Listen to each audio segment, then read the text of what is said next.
Hey, this is Gamebound, the little series where we do one-shots and short series of games, such as today. We are playing King Arthur Pendragon, which is just Pendragon in the 6th edition. They kind of got rid of the King Arthur moniker just to make it a little bit shorter, which is fine. Definitely easier to remember that way. But we're here with some lovely knights. Or people pretending to be knights. We are going to be playing the starter set kind of little campaign called The Sword, I believe it's what it's called. And I mean, all adventures in Pendragon, all campaigns in Pendragon take place during the Great Pendragon campaign, the timeline of Arthurian myth that Greg Stafford has meticulously written down for us. But we've selected a point of time in which to do a little kind of mini campaign, and we'll try out the game and see how it goes. And I would love to do like a full Pendragon game at some point, but don't really have the slot for it right now. But I was determined to get this game in somehow, and here we are playing Pendragon. Probably what will be once a month. We'll see how it goes. Whenever we can get it in. We have some wonderful knights here and their players. We will probably introduce them in due time properly, but let's, I guess, real quick, just have people go around and say their name and their character's name. David, would you start? Yo, I'm David. I'm playing Bruce the Bellower.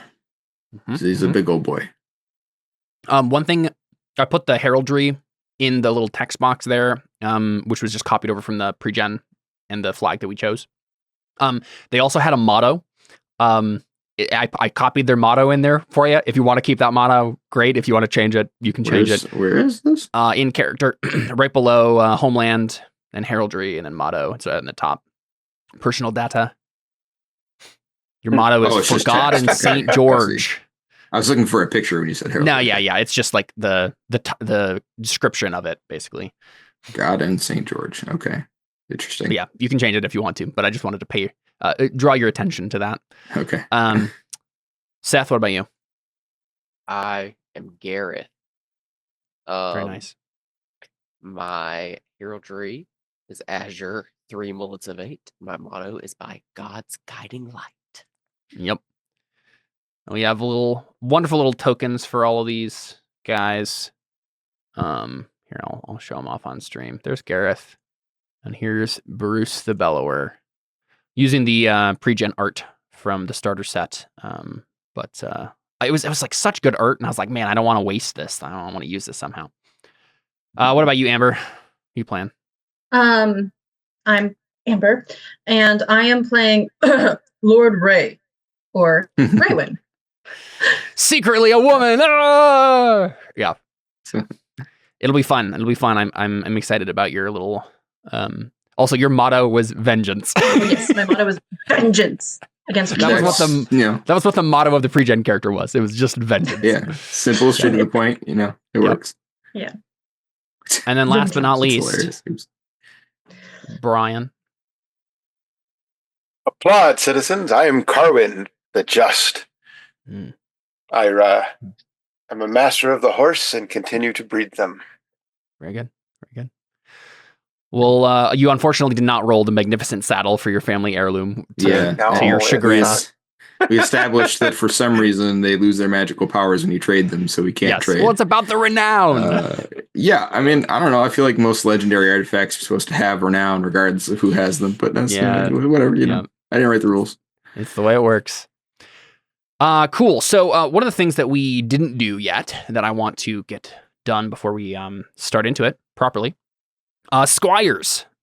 It's a very the character creation doesn't really mention them very much, but the game seems to assume that every knight has at least one squire. You can have multiple, but we'll just start off with one for now. But there's a fun little role here. One to decide their starting age, and then a squire background modifier little table that you can roll on. It was like where they come from, and we'll give them a name, and they won't necessarily be like super important. Like we don't want, you don't need to talk to them every 3 seconds, but like they will be there and will have little characters of their own and can be sent to do things. David, do you want to start us off? Do you want to make a D20 roll to see how old they are? What if I get like 2? Anything 14 or less means 14. All right, 18. All right, so you get an 18-year-old squire. If 15 were over, he conspicuous age. I don't think that does anything. Let me check. Keep track of the squire's age with each passing year. When they reach age 21, they should be knighted or released to become esquires. And so this person's like 2 years younger than 3 years younger than me. I feel like it's like you're a senior and you graduate from high school, and then like a sophomore becomes your understudy, and it's like you're like basically right there. I don't know. What's likely is that this is a squire of a different knight who maybe died or something and was given to you once you were knighted. Oh, awkward. Okay. Let's go ahead and make another D20 roll, and there's a little squire background thing that will come up here. Okay. 7. All right, they are the younger son of a vassal knight. This means they have 1 less skill. Oh, great. Yep. Why their this knight book is trying to close. Okay, so in your character sheet here, right below your passions, there's a little spot for squire, age 18, and their skill is going to be 13. They are the younger son of a vassal knight. We'll figure out who that is if it becomes relevant. And then let's come up with a name, shall we? Arthurian name generator. There you go. This guy's name is Todor. You serious? Yep. Wow. All right. That's not Arthurian. That's more Tolkien. Yeah. That's what the Arthurian name generator give us. Let me see if I can pull up I know the actual Pendragon book has like a whole big list that we can draw from. If you don't like my name, Todor. All I think of when I hear Todor is Hodor from Game of Thrones, the guy who's like simple-minded and yeah. All right, let me find this. Yeah, here's the names. I'll see if I can find a T name. We'll say his name is Tobias. Tobias. That's much less distracting. There you go. Your squire's name is Tobias. Okay, Gareth, go ahead and roll a D20 for me to decide your squire's age. Maybe I call him Todor because he's bad at stuff. What do I type again? You can do /R space D20.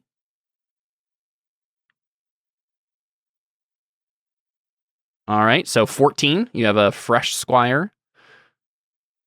And then go ahead and roll another D20 and we'll find out their background. 18.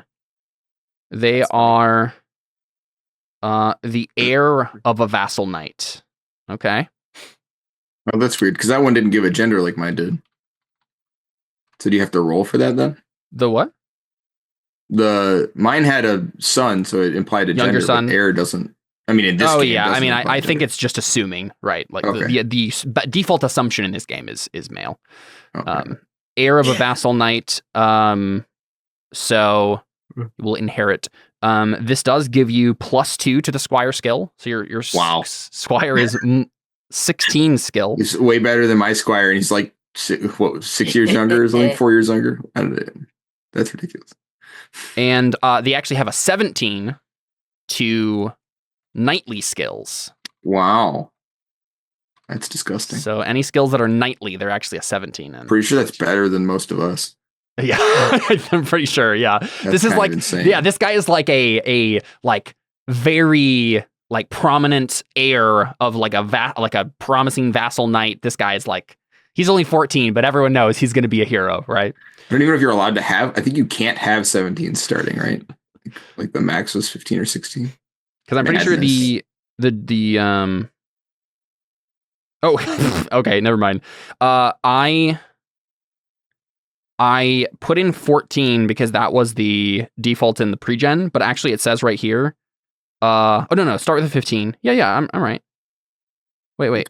Start with a 15. I'm just gonna go take a nap. That guy can do all the work. That's crazy. Wait, what is Squire? Oh. Squire skill is different. I see. It's when you make a Squire roll. In the game. Okay. Which is not, but like they as a character only have a 5. Except for horsemanship, brawling, charge, sword, and 1 non-weapon skill, which starts at the Squire's current age -9. Wow. They also That's have homage to interesting. their lord beginning at 15. Okay, yeah. What's the difference between a Squire? Oh, a Squire roll is when you use them in combat to like help you, right? Yes, exactly. And you're like, hey, throw me my spear, and then you have to roll to see you if have they're to too roll for it. stupid. Exactly. To know what that means. That's what Okay, it is. gotcha. So it's just like how good they are at being a Squire, right? Interesting. +1 to knightly skills. Okay. So they are He's not really good at making tea. they don't have 17 in all skills. Yeah, I was like, that's crazy. I'm that's just how gonna it is. retire. Let's go do it. All right, give me a letter, Seth. Any letter of the letter. alphabet. X. No I'm kidding. Except for Q. like an uncommon one. Q is the first one that came to mind. There's no Q. Give me another Okay, L. one. L. This guy's name is Liam. Nice. Okay. Your Squire Liam. He's gonna die immediately. Probably. Got the Liam Raywin. Neeson curse. Go ahead and roll a d20 for me.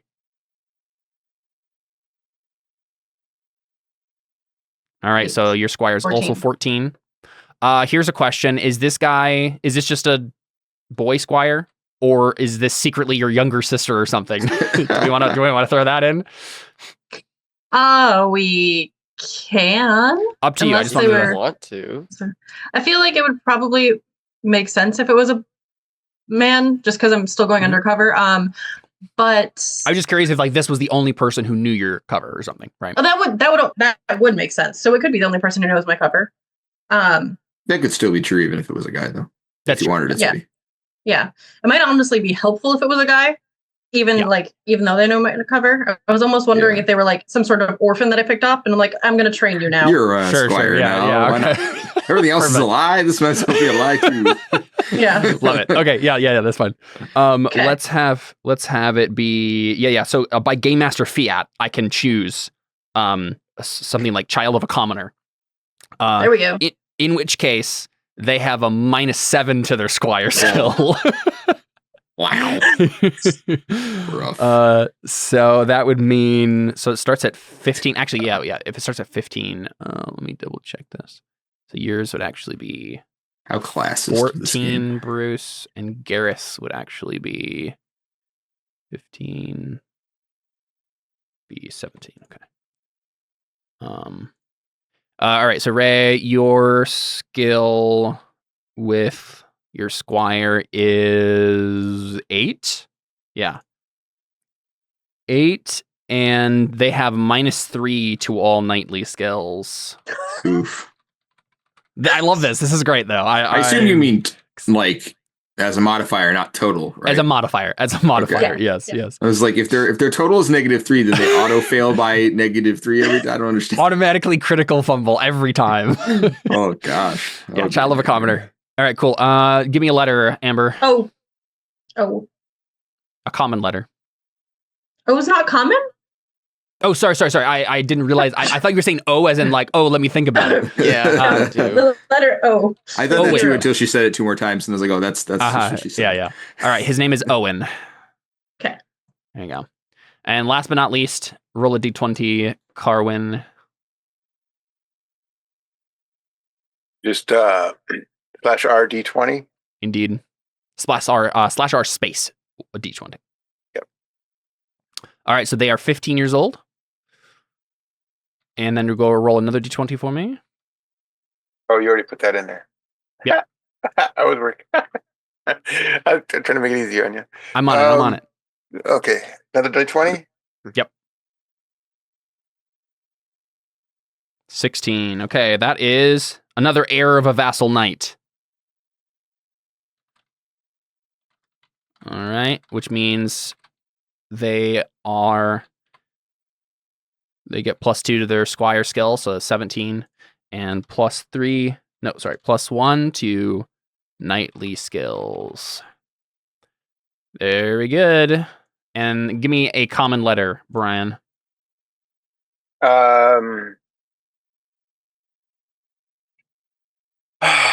F. All right. Faramond. That is your squire's name, Faramond. Okay. There we go. We got our squires. So, our characters find themselves heading to Londinium. You are all squires for the Lord, the young Count Robert, or Earl Robert, rather, of Salisbury. His father recently died, and he became Earl, kind of maybe before usually he would become Earl, a little young to be ruling an earldom. But you know him as a fair and just master. You are all working for him as knights. One of you is a mercenary knight. Amber's character is a mercenary knight, temporarily swearing fealty to Lord Robert. But all the rest of you are household knights who have grown up in Salisbury and know. Your fathers probably knew each other. Most of yours did, and you generally are pretty tied to the land at Salisbury. And all of you are heading to Londinium, probably the biggest city in Britain. Let me find this little thing here. Where is it? Arrival, yeah. The year is 510, albeit just so.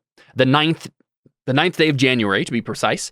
The cold, gray, leaden skies of winter mirror the mood of the land. There have been none to wear the crown of Logres since the death of King Uther 15 years ago. The last High King of Britain, Uther's brother Aurelius Ambrosius, died 30 years ago. All of Britain suffers under the depredations of rapacious, ambitious barons and opportunistic raiders. The player knights are gathered in Londinium to attend a grand tournament, the first of its kind, shortly after the new year. You all have your reasons for coming here, most of which, I mean, up to you kind of. It could just be simply that Earl Robert has wanted you to go. Basically, the main reason for coming to such a thing is because it is going to be one of the great events of your life. It is at this tournament that the new High King shall be appointed, or so the high nobility have said. Is there any particular reason you would have come to Londinium to see this besides the normal, like, oh, it's a big thing that people are going to? It's winter, right? So it's like there's not wars going on. You kind of can go do this on your own time. To be clear, they're crowning a king, not the winner of the tournament is king, right? That is pretty much exactly what's going to happen. Oh, okay. All right. Yep. They're going to have a grand tournament, and the best guy is going to become High King. I think that's how we should elect our president. But yeah, I'll. Yeah, I feel like we'd have really good presidents. Yeah, I mean, at least be ripped. I don't know. At least be ripped. Yep. So you guys could be thinking maybe I will become High King, but like there's going to be like other actual kings at this tournament who are probably much better skilled than you are. One of them will likely become High King. Any particular motivations for your characters coming that you would like to share with us at this point, or you just show up because it's a big thing? I don't know necessarily that Earl Robert himself is showing up. He's like a 14-year-old kid, so he's not necessarily going to be fighting in this. But Bruce just wants a chance to find out who the best fighter is out of the right. Yeah. It will certainly be a contest, right? No matter what. Right. So there'll be tourneys going on, right? Yep, tourneys. A grand melee. Tournament. Yeah. Right. So, yeah, I'd be interested in that. Okay. Yep. Not necessarily to be king. To become High King, yeah. But, it's a chance to test your mettle, right? Yeah. It's a chance to test your mettle. Because the way tournaments work, if I win, I get their stuff. Yeah. At the very least, you'll get like glory and renown. Right. So. Hope that's not how it works. Otherwise, we'll lose all our stuff. Unless we become High King. If you lose, that's the possibility. Someone could take your horse. They could take everything that you got. Because you're ransomed at that point because you're held captive. Well, this is a friendly tournament. I don't think anyone's going to be captured and ransomed. Otherwise, whoever becomes king will own everybody's stuff. Yeah, you're all allies here. This is your kingdom that you're going to. Yeah. Interesting. Yeah. Okay. How long has Raymond been a mercenary knight with us? Like, is he still the new guy that we don't trust, or has this been a while? I think there must have been some time that's passed, like, but you're all like 21, you're all basically on the cusp of knighthood, so it can't have been that long.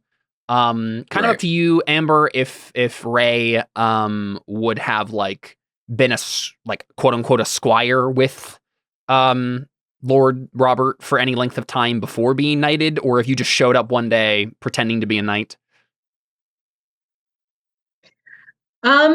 I think I will have shown up one day pretending to be a knight, because I'm going with like her twin brother was Raymond, and she just took his title and everything. Mm-hmm. Right. So, and it would probably be. Was he a knight? Probably would have been. What? Was he a knight?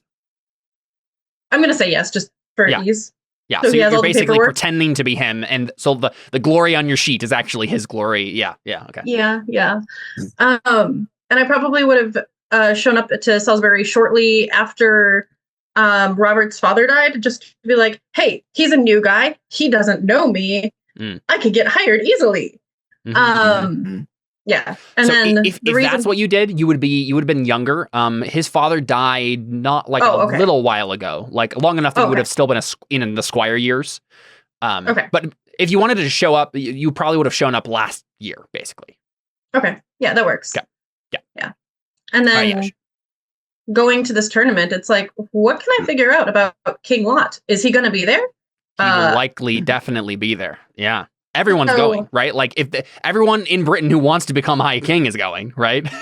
Yeah. So it might have a dagger that slips or something. We'll see. Yep. Okay. So you're going for vengeance. What about you, Gareth? Any other particular motivations? It's not like a particular motivation, but it's just like, oh, I can go do this too. Since I'm in there, it's a thing to do. It's January. There's not a lot to do as knights in January. Yeah. I assume there's a library. There probably will be a library, but you don't know how to read, my friend. I can't read. No. Never mind. You're a knight. You have women to read books for you. Okay. Women and priests. Just going to go. Cool. Yeah, so Londinium is far and away the largest settlement in all of Britain, and the most remarkable pit of filth and iniquity that you young knights have ever seen. Great. Its claustrophobic lanes swim with garbage and offal, and the burghers and guildsmen of the city seem to have little respect for the knights of your station. The cads. Most knights, and I assume that you are one of them, find cities strange and repellent. Some feel that they go against the natural order of things, because cities kind of rule themselves, right? They maybe claim to be under the authority of a certain lord or a king, but they have their own government. They have their own like elected council, and however they decide to rule themselves, their own police. They're kind of their own little thing. They don't really fit into the feudal system as nicely as you are all, hope. You'd all hope. Fortunately for you, the player knights, along with all the other entrants into the Grand New Year's tournament, are encamped outside the city walls. So merchants and thieves mix with the common masses among the ersatz lanes of the colorful tent town, where banners of counts, barons, dukes, and kings flutter limply in the chill breeze. The unwashed masses, and more than a few knights and squires, amuse themselves with bohorts, bear baiting, and other martial games. But most of the lords in attendance are focused on the big prize. The winner of the upcoming tournament will be High King of Britain. The tournament itself, bear baiting, yes, it's a thing that happened in Middle Ages. Like cow tipping, but where you die at the end instead of the cow. All right, pretty much, yeah. Gotcha. The tournament itself is to be a grand melee, a sort of mock battle fought with rebated/blunted weapons, which some praise while others dismissively mock. Why don't you use real weapons? If the player knights wish, so basically we get this like set up, right? We see the tent town outside of Londinium. Most people, you don't want to stay in Londinium, so you're outside. But you have some time before the day before the grand melee. Would you like to spend any time? Would any of you like to go shopping, sightseeing in Londinium? Would you like to stroll the streets, see the sights, or do you stay in your camp? Now would be the time before the Grand Melee to do any wandering. Up to you guys. We don't have very much money. Yes, very true. And you're about to give it to all of your friends, right? Right.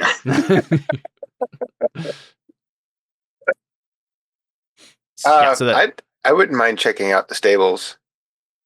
Okay. Yeah, trying to find whatever I mean, there's lots of like horses and like grooms outside the city. I'm not entirely sure. Yeah. Well, see what the city has when it comes to like saddles and tackle. And yeah. Sure. Let's take a look at the map here. See if there's anything that jumps out to us.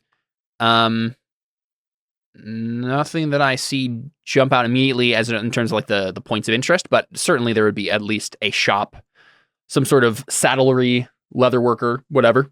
Yeah, you could check it out. Like, is this sort of thing like everyone's going to go in and like do their own little errands? Is anyone else interested in going into Londinium, or is this Carwin just like heading into the city by himself? I feel like my character quite possibly would visit maybe a cathedral or priory.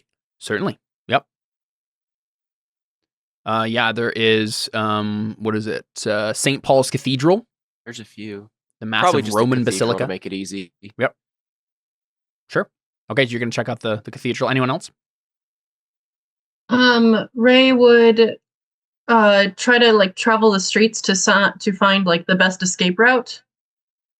See if there's an attack, like how to get people out of the city, keep them safe. Okay, yeah, beam. Yeah. Okay. Let me. Okay, so it sounds like you all are like splitting up and going to different places. Bruce, are you doing the same thing? I mean, all of the things I think he might do to go get in trouble are the opposite of his nature. So, like, according to this personality trait, I was like, "Oh, hey, this is will he go drink?" No. The way the game works is you can decide to do whatever. I would just have you roll on temperate, right? Right. Yeah. I don't know that would be his first instinct because it's not the weighted one, and so I'm like if he was tempted to do those things, maybe, but why would he go seek them out if that's not even like a thing he would do? And that's the case for all of these. I can't find a single one where he'd like go get in trouble. Even like going and getting into a fight, like he's not reckless. He's more prudent than he is reckless. Oh, and you just join me. Yeah, you could just wander or like go sightseeing. He's also lazy, so I was thinking maybe he just lounges. But yeah, up to you. Here, I want to roll this and see what happens. Wow. Okay. I guess I'm not going to be reckless. Yeah, let's just go with Carwin. Okay, can you explain that roll to me? Yes. So, and yeah, typically I would prompt this, but yeah, it's fine. I just was trying to decide what I wanted to do. Yep, you're fine. So the way that the Pendragon works with this sort of stuff, knights are very passionate people, right? They have virtues and vices that they constantly war with in their flesh. And often the results are very dramatic. So David rolled reckless to basically see, is my character going to be reckless, right? Like, this is something that I could do. But let's roll to see if this is the case. He rolled a 20, which in this game is a critical failure.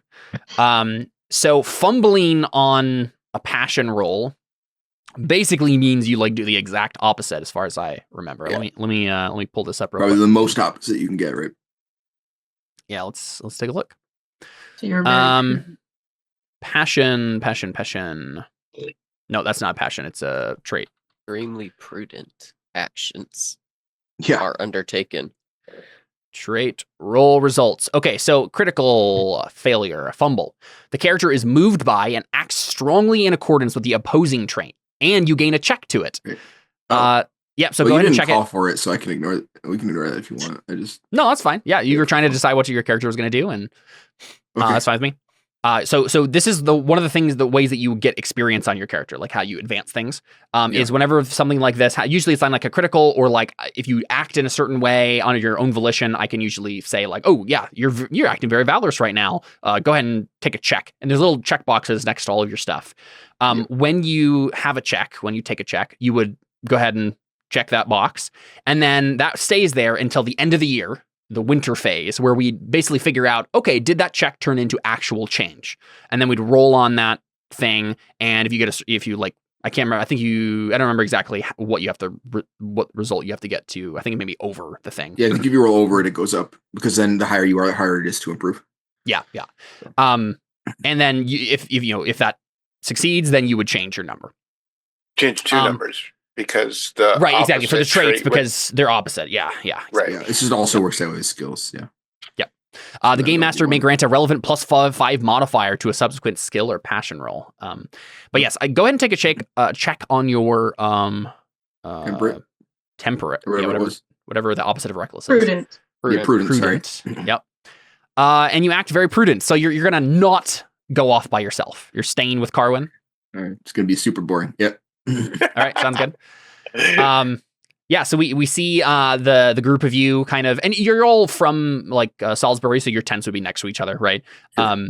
And so we see Bruce and Carwin and the others kind of deciding what they're going to do, and everyone has their own like agendas, and they start like heading off. And then what we see Bruce like think about heading off, or just like how does that look like? Yeah, maybe we see like some really big burly guy at the gate, and he's deciding whether or not he wants to go fight him. And then I guess he just kind of sighs, shakes his head, and like, wait up. Right. Yeah, and Carwin, you head off to like do some like looking over the leather workshop and generally fawning over saddles and the sort of thing Carwin would do. Sure. And I think the two of you pretty much have a pretty uneventful time doing such a thing. You don't really have enough money to like actually buy anything. So you're looking over stuff. But the other two of you, you're on your own. So we're gonna roll on a little table here. So we'll start with you, Gareth. Roll a d20. As you're heading to St.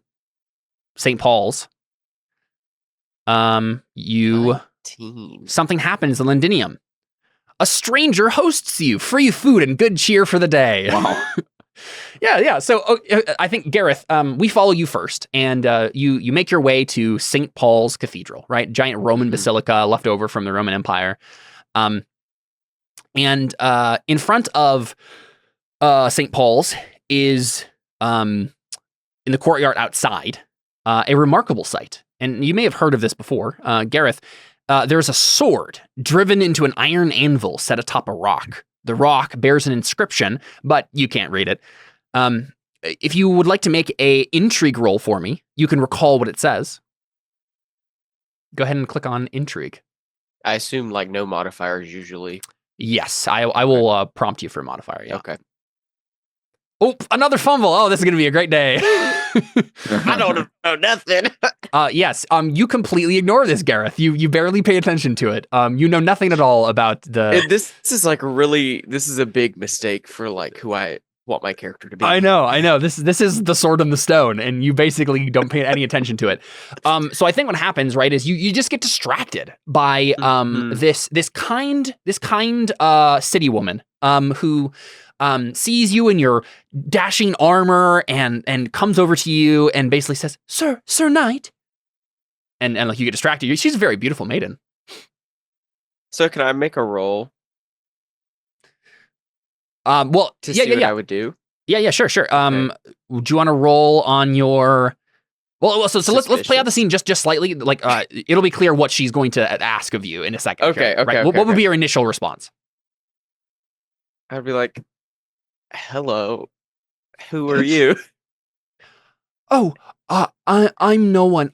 I just noticed that. I mean, you knights, you do so much to protect the realm, and I just wanted to say that if you ever wanted any free food, well, I would be happy to make something for you. And she seems pretty genuine. Would you like to roll against your probably indulgent, maybe? I don't know. Let's take a look at the traits here. Okay, so that's a failure. Indulgent. What's the opposite of indulgent? Temperate. Go ahead and roll on temperate now. All right, also a failure. It's up to you. No, your virtues and vices are not like pushing you in any particular direction. I mean, it's a free meal. She doesn't seem to be like deceiving you or like trying to trick you. Okay. She just simply wants to give you her thanks. Me as a player, I don't like this. Me as a character, I clearly, whatever. So I'll be like, Well, thank you. I could actually really use some food. We had a long journey here. I'm very hungry. I'm sure you did. Please, I can make you some bread and some cheese, whatever you want. We have some wine if you like. Please, put your feet up. Are we just in the street? You're in the courtyard, right? And so you were gonna like look over the sort of the stone and be like enamored by it, but like this has just completely distracted you. And she's like, my house isn't far. Please, come. Like we have a shop. We have a shop, and I'll feed you there. Well, okay, all right. Yeah. So I think we see Gareth head out, and on the table, right? We rolled a stranger hosts you free food and good cheer for the day, right? Mm-hmm. Like she's not gonna like trick you or drug you or anything, right? Like you are fed like as much as like a commoner, like townsman woman, right, could give you. But certainly this seems like a person who's enamored with knights and just wants to like show appreciation. And like to be fair, Gareth, like you have like an 18 in honor and like a 16 in chase. Like you're renowned in some way. So as soon as like you tell her your name, like Gareth of Salisbury, right? She's like, I've heard of you. Please, like, right, like, okay. And so you are treated to good food. I think this will maybe even give you like a bonus. Maybe we could say like to something like you're well fed, well rested for the next day.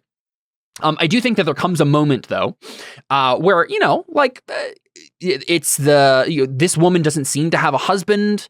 I think she maybe like stays here, has like this shop with her brother. Her brother's gone, and maybe she does at one point, like maybe start to like flirt with you. Would you like to make a roll on your chaste for me, just to see how? Yeah. Let's see how well you take temptation. Oh, a critical success, Gareth! You are so chaste. You are so chaste. Ain't nobody getting in your pants today. Yeah. You got a 16. That's Yep. With a critical success, the character is moved by and acts strongly in accordance with the trait. And you take a check. So go ahead and check your chaste for us. You can get a box beside it. Yep. Okay. Little box beside it. Basically, you are the most chaste. How do you respond to this? You can tell she's flirting with you, right? I was headed to the church. Get thee behind me, Satan. Yeah. Do you see anything like? Do you let her down easy? Do you like act all self-righteous and sanctimonious? Basically, I'll just be like, I am a holy man. Yeah. You are not my wife. Given these actions, that would not be something I would want to pursue with you in the first place. So, no thank you. She seems very forlorn and sad. But yeah, she sends you on your way well-fed and well-rested and feeling very virtuous, right? Yeah. Cool.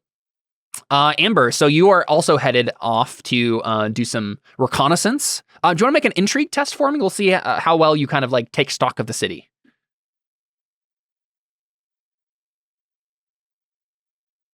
Intrigue is... It's one of your skills. Okay. There's a lot of things here. Indeed. All right, that's a success. Yeah, so I think you take pretty good stock of Londinium. If something was to happen, you would know the way to go, right? You have a good handle on the city streets. You know where you're going. You could navigate pretty well. So I'll probably give you a +5 bonus on something that will matter related to this role in future if it comes up. Sweet. And then let's go ahead and have you roll a d20 to see what happens on your events. Since you're all alone. In Londinium. Yeah. No. 7. You're splattered by bird droppings. Roll a d6 for us. Oh no. I think there might be. Let's check. There might disease. There might be a spot on your character sheet for just like rolling dice. Maybe not. I mean, there's the widget on the roll 20. Yeah, I guess not. So this is like a d3 that we're technically rolling. So it's that would be a 3. Right, so it's just like whatever. On the d6, like a 5 and a 6 is a 3. So you get -3 to your appearance until you get cleaned up. Wow, that's awful. That is awful. Ray is clean. She's not like you Christians. Yeah, go ahead and note that somewhere on the, or keep track of it somewhere. That's what your your original number -3? was. Yeah, -3. Okay. Yep, so you're splattered by bird droppings. Cool. And Bruce and Carwin, nothing like random happens to you. Sure.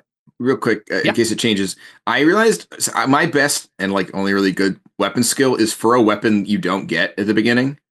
Oh, yes, I was going to say that. There is, all of you can have one other weapon besides the ones you start with. Sick. I was like, I'm going to have to sell my spear. No. I was so sad. Yep. Right. We didn't specify that last time because we were kind of going through things quickly on equipment, but you can have another weapon. Which one did you want? That's a relief. I'm going to get a great axe. An axe. Nice. Great axe category. I assume this is like the skill. So category weapon. Yeah, whatever the details are there in the book, go ahead and put them in there. Okay, period restriction. I was gonna make a joke, but I won't. There you go. 60 denarius. There you go. Yeah, whatever it says there for other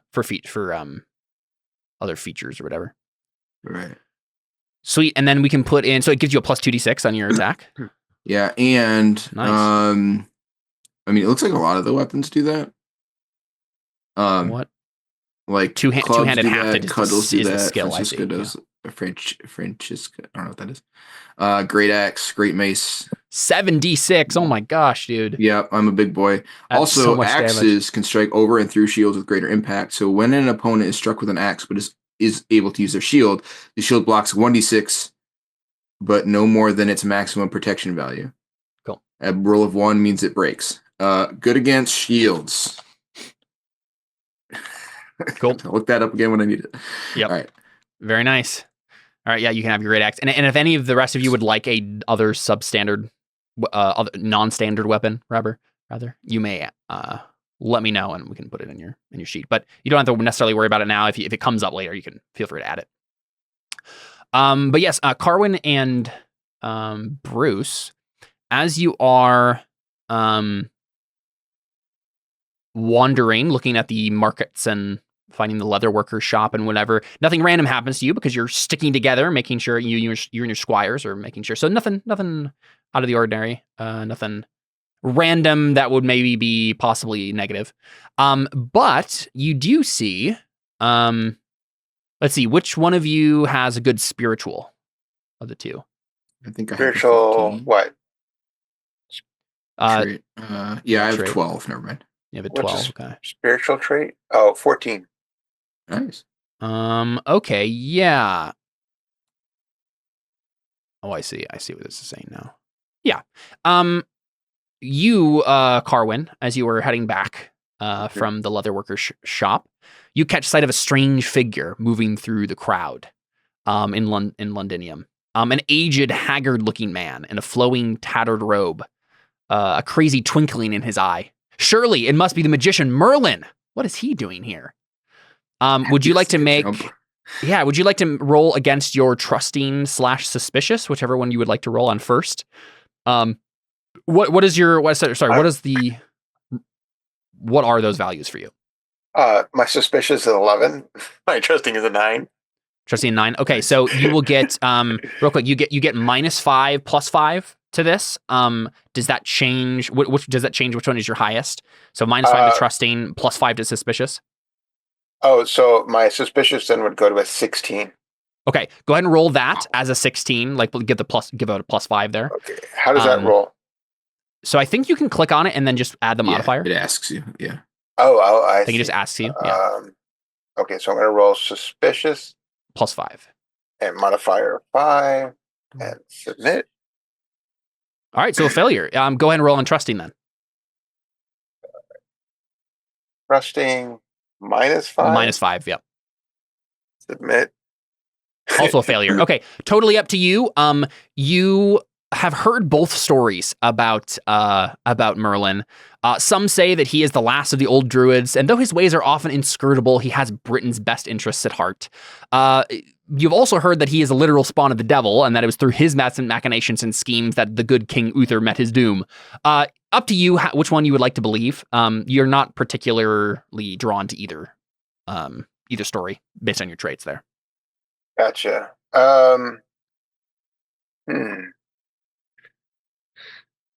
Hey, Gareth, I think that's Merlin. Well, Bruce is the one with you, but yeah. Oh, Bruce. Sorry. Yeah. Bruce. I'm at the church. I think I just saw the wizard Merlin. And you see him too, Bruce, when he points it out. Yeah. You're muted. You're muted. Sorry. I see an old guy in a hood and that's what we got. We think it's Merlin. Pretty much. Yeah. He has a twinkle in his eye. Can I also roll? My gut instinct is to be like, sure. Yeah. Did the horse take you? Same thing. Okay. Trusting, suspicious, -5, +5. So whatever your higher is what you would roll first with that modifier. There it is. Okay.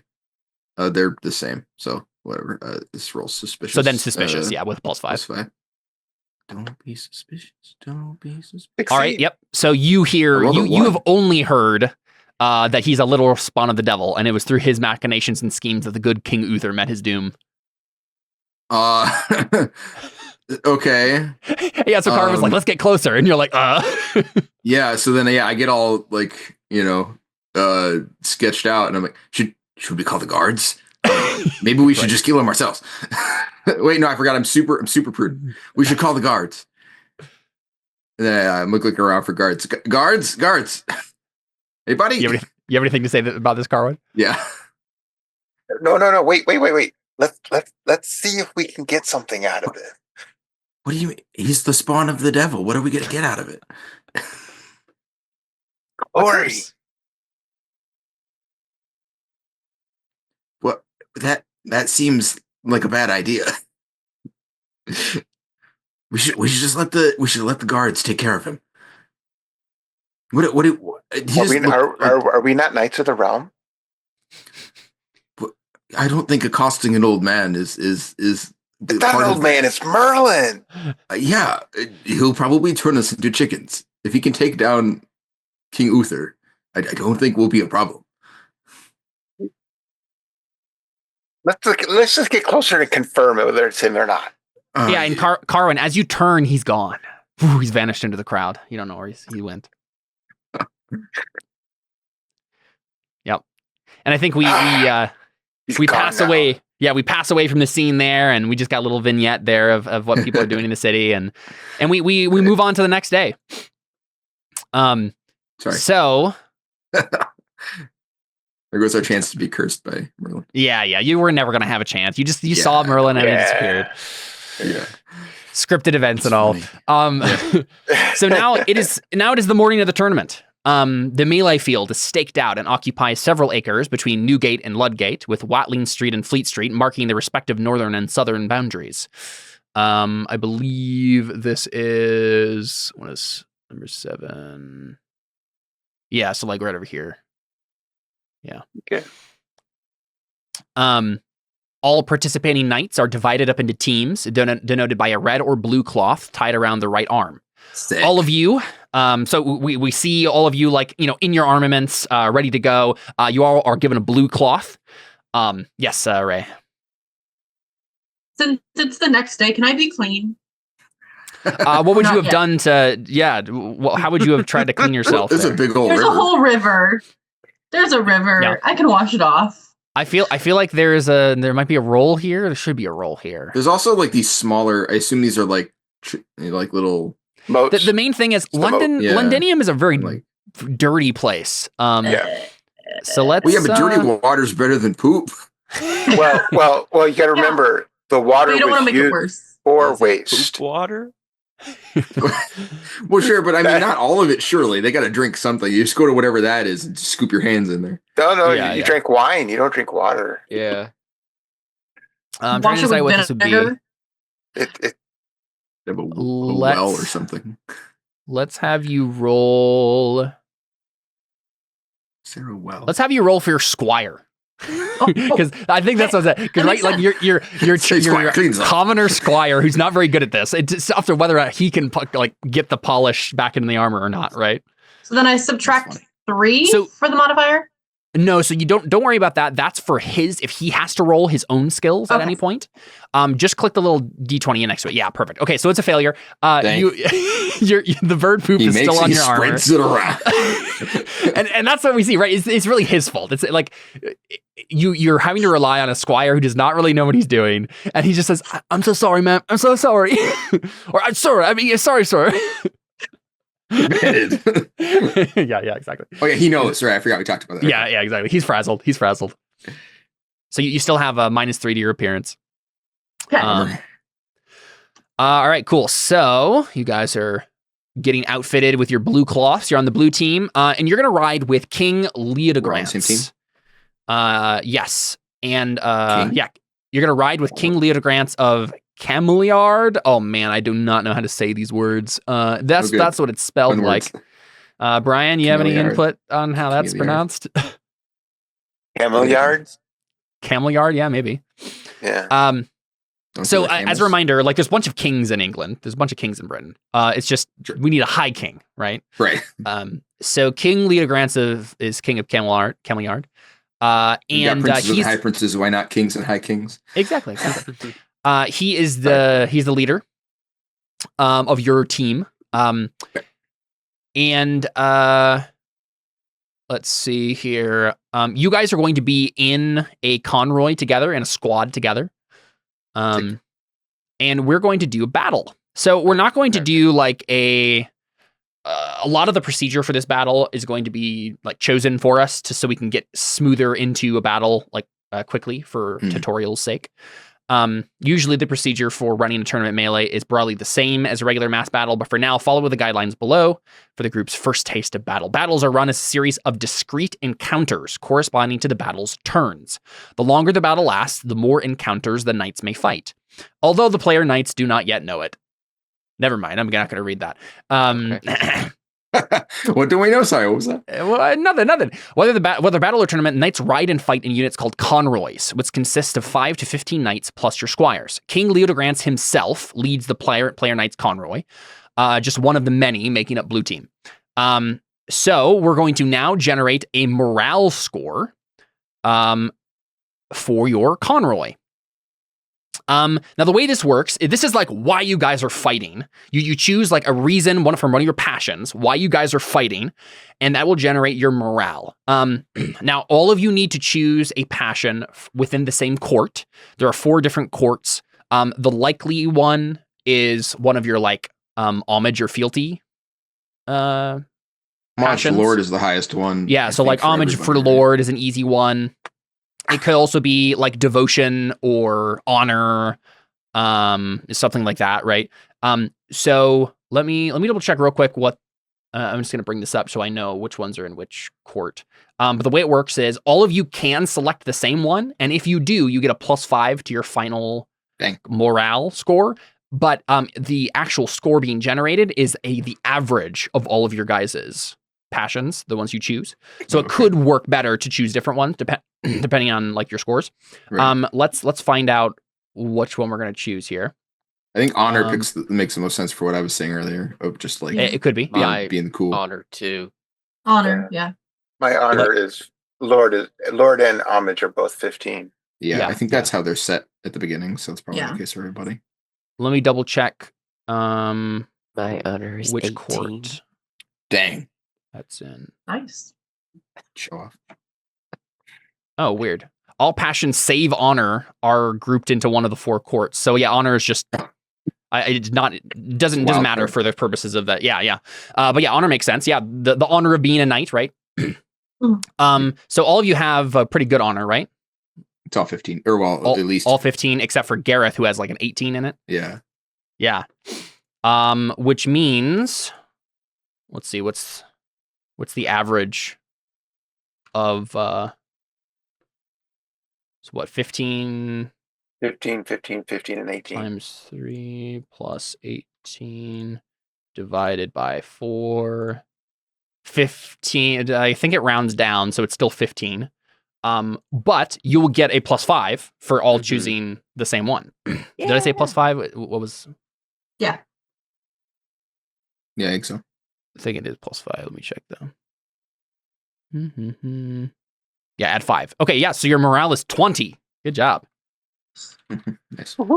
So this is basically how, like, as you fight, your morale will go down. If you ever run into an encounter, you don't have the morale minimum, like, requirement to engage. You have to regroup in the back of the line in the battle and regain your morale. You lose morale as you fight, and eventually have to regain it. You gain morale for, like, defeating opponents. It's kind of like your will to fight sort of a thing, right?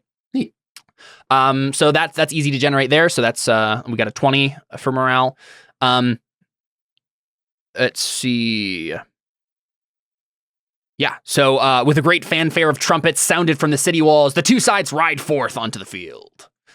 So let's do a little battle, shall we? Oh wait, are we on horses? I believe everybody's on horses in a melee. Double check. I hope not. What would be the difference between being on a horse and not on a horse? It's still melee. You're still can't use my axe on my horse. That's the difference. Oh. I'm pretty sure that you're on horses. Let me double check. Well, that sucks. GG, boys. Yeah, you're on horses. I'm not going to be helpful. Yeah, right, you're knights. You know, you start on horses. You may get off the horse at some point, but you start on a horse. Yeah. Okay, so battles are fought in turns, which account for about an hour of time passing. Each turn sees the conroy fighting a single encounter or possibly facing a special kind of encounter called an opportunity. So we got a couple of different possibilities here for encounters. Basically, we are going to have the default encounter, and we're there's a whole battle procedure here. We're kind of gonna shorten it so we can get into the fighting here.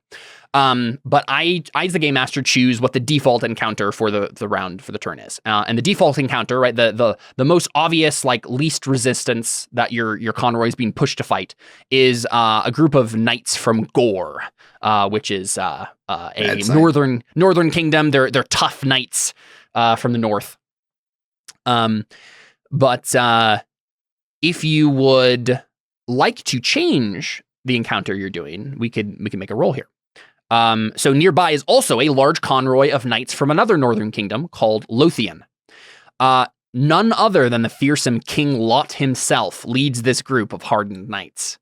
Capturing Lot would bring tremendous glory and great wealth to any knight who succeeded in that desperate chance, but the odds of such an opportunity are low. So, we're gonna make a battle roll here in a second. Let me find a good kind of blank space to put things on. Is this a good one? My horsey skill is bad, so I don't know. Also, just so you know, Caleb, I changed I swapped my battle and two-handed skills because when I was doing this, I kind of thought battle was like I don't know what I thought it was. Battle Anyways, strategy, basically. Yeah, it makes a lot more sense for my guy to be good with an axe than battle, so I just switched them. Totally fine. They're both above 10 still, so it wasn't like breaking any points systems. Mm-hmm. But just so you know, in case it looked weird. Not a problem. Okay, so we are going to grab this card here. If it will pop onto the screen, maybe not. Let me find Knights of Gore. Nice. No, that's token. We need the actual card. If I it's like a stat block. Is this the right thing? Wow, it's tiny. Maybe not. No, I'm trying to find. Those are the stats for them. I'm trying to find. There's like an encounter card. Oh, interesting. And it maybe doesn't matter that much, but basically, it says here. I'll show it to you guys. There we go.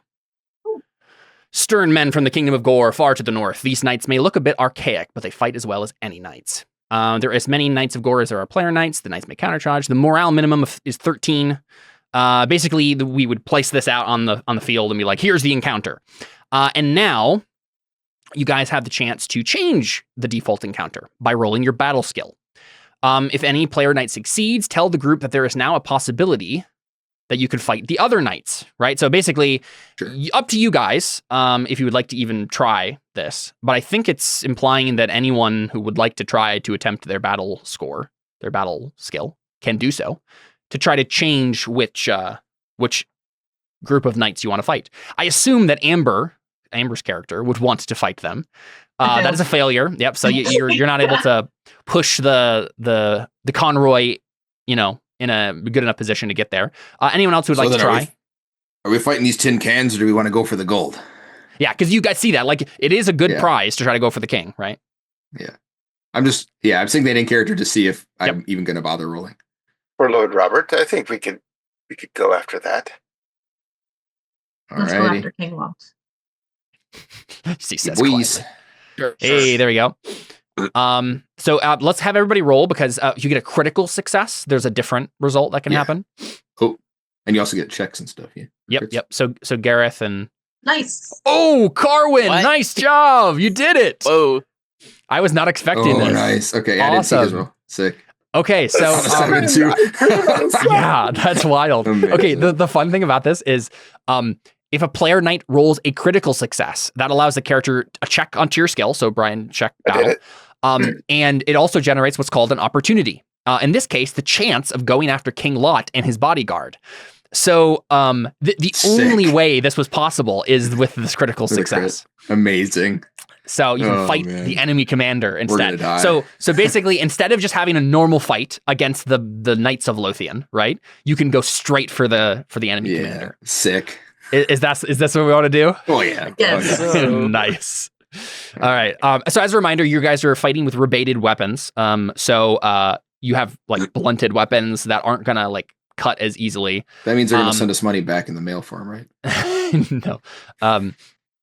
I don't imagine they've done this to your daggers. So like if Raywin did want to like take out like an actual dagger and try to like kill him, I killed him. Then maybe we could go there. But sorry. What's your murder trait? My murder trait. Yeah, man. Yeah, there's a whole big thing here. Morale minimum of 14. You're good to go there. Here's fight enemy commander. One of the enemy flank commanders, King Lot himself, stands apart from his division with their picked bodyguards surrounding them. This is a chance to capture a high-ranking noble. Oh, no, I'm good. There are 1.5 as many bodyguards as there are player knights, right? They double team as many player knights as possible, starting with those who have the highest glory. This is no time for chivalric niceties. If the player knights capture or kill the enemy commander, the commander's entire division leaves the battle. Another noble may attempt to rally a division with a battle roll.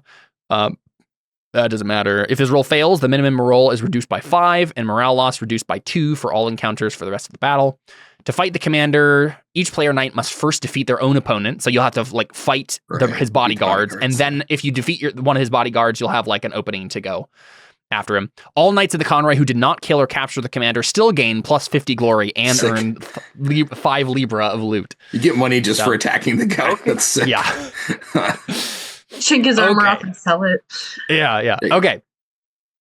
So, that becomes the encounter. Let's see here. Leodogrant signals a charge, and every knight in the Conroy puts spurs to horse, right? So you guys start charging. And this is like Carwin, like probably coming up to King Leodogrant's, right? And being like, there's King Lot right there, right? What do you say, Carwin? Because he's in charge, right? But you rolled a good battle skill, so you have like a plan, right, to how to get to him. I'm sorry, who am I talking to? King Leodogrant. King Leodogrant. By Jesus' mercy, I believe we can get over there and we can take King Lot. I've got a good group with me, and I know we will be, start or whatever it is, hard-hearted in order to get over there and accomplish the mission. Stalwart, I think, is what you're. Thank you. Yeah. That's the word I was trying to think of. Yep. Yeah. He kind of strokes his beard and he says, a very risky proposition, Knight Sir Carwin, but I believe that it is a bold move. And bold we are, for we are Knights of the Realm. Tally ho and forth! Right, and then you start riding. Sweet. Okay, so each player knight must normally select a posture for the ensuing battle turn. But because you are doing a mounted charge, you automatically select the Valorous posture, which means you'll fight for 2 combat rounds. Go ahead and check your Valorous trait, all of you. You are riding into combat valorously, right, on your horse. So you can check that automatically. And then this is the point where you can all roll, if you would like, for passion inspiration. Basically, you would tell me why one of your passions might like give you an edge in combat. You'd be inspired by the passion, and then you would roll on it, and maybe you would get a bonus to your upcoming like little battle here. Let's see. Does anyone have a famous passion? Me. What does famous mean exactly? Over 16 or 16 or over, I think is famous. Or 16. Okay. Yeah, there's a couple different thresholds. 16 and 20 is what famous is. Does anyone have a passion higher 16 or higher? Me. Just. Gareth does. Well, so just those are traits. Passion. Oh, I'm sorry. That's like honor and homage. Yeah, I have honor. Yeah. I don't have any passions over 16. Yep. So Bruce doesn't. Gareth does. I know for sure. You have honor. Just honor. Yeah, honor at 18. So you have to roll for honor. Like you're so honorable that no matter what, you're gonna try to be inspired by your honor. With that. Yeah. Let's see. Raywin, do you have anything? Nope, nothing over. Carwin, nothing over. Okay, so just Gareth has to make the roll. Do we need to go ahead? Yeah, go ahead and make a passion roll there on your. Nice. On your honor. There you go. You have succeeded. I will also try. Yay. Yeah, and you can choose if you don't have one that's famous. You can just choose one. Right. Yep. So you're both inspired by your honor. Yep. This is my chance to prove that I'm better than the best guy around. So that's fun. Mm-hmm. Anyone else would like to roll? Yeah, I'm gonna choose hate, even though it's not my highest. Yeah. Hate of King Lot. Yes, nice. You did it too. Yes. Amazing. That's perfect. Carwin, this is gonna derail so hard when we murder a king in the first. I know. Can't wait. Think of it. Fine. I guess my honor to the Lord, honor to Roberts because it's a 15. Right. Yeah. Your homage to your lord makes sense. I think it would be homage. Honor is homage. Different. Okay, it'd be homage. Yeah. I mean, it was still a success. Yeah, either way. It didn't matter.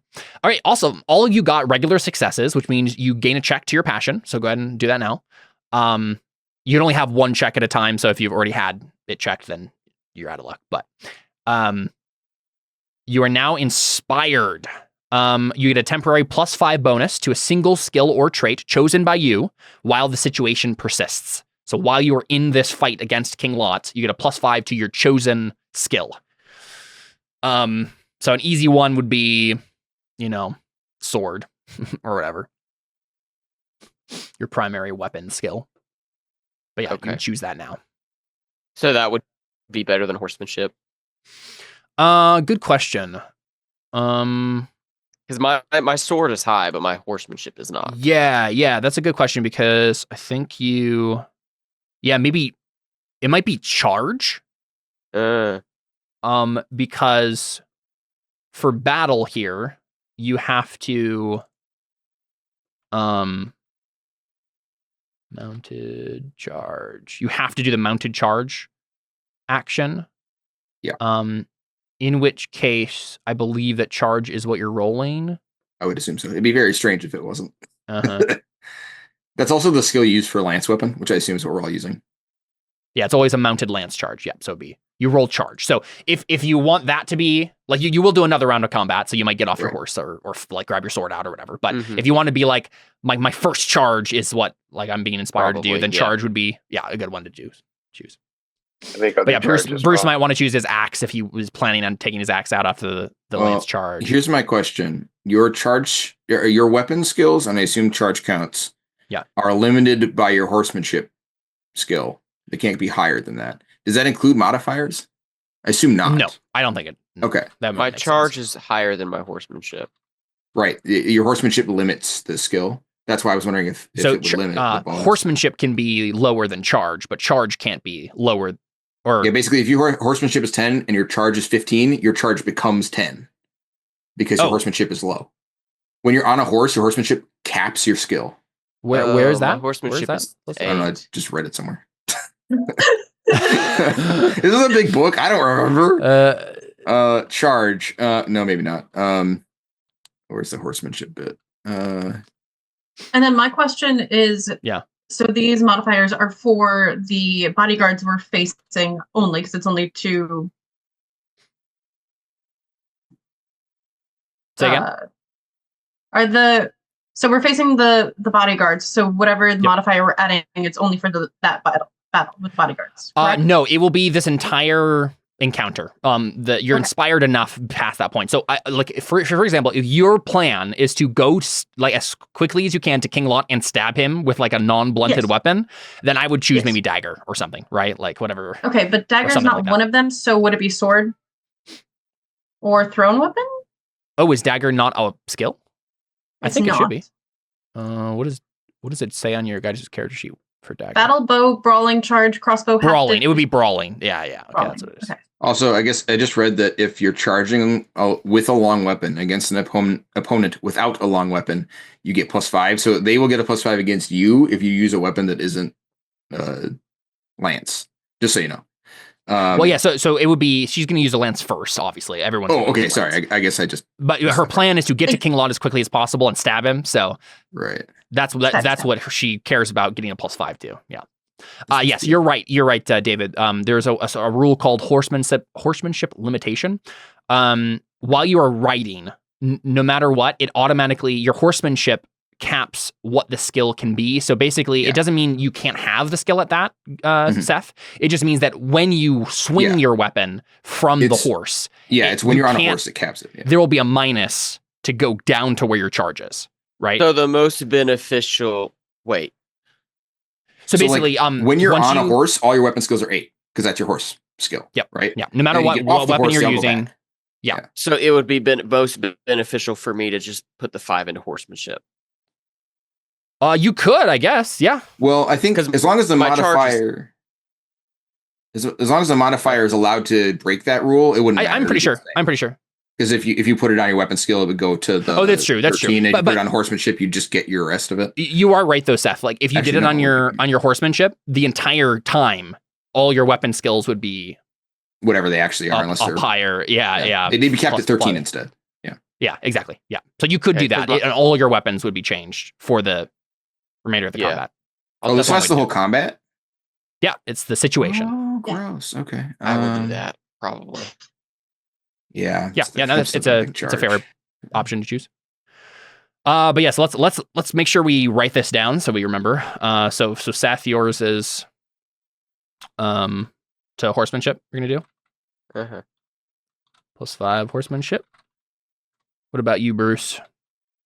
I'm gonna do charge. Okay, +5 charge. Amber, you're doing brawling.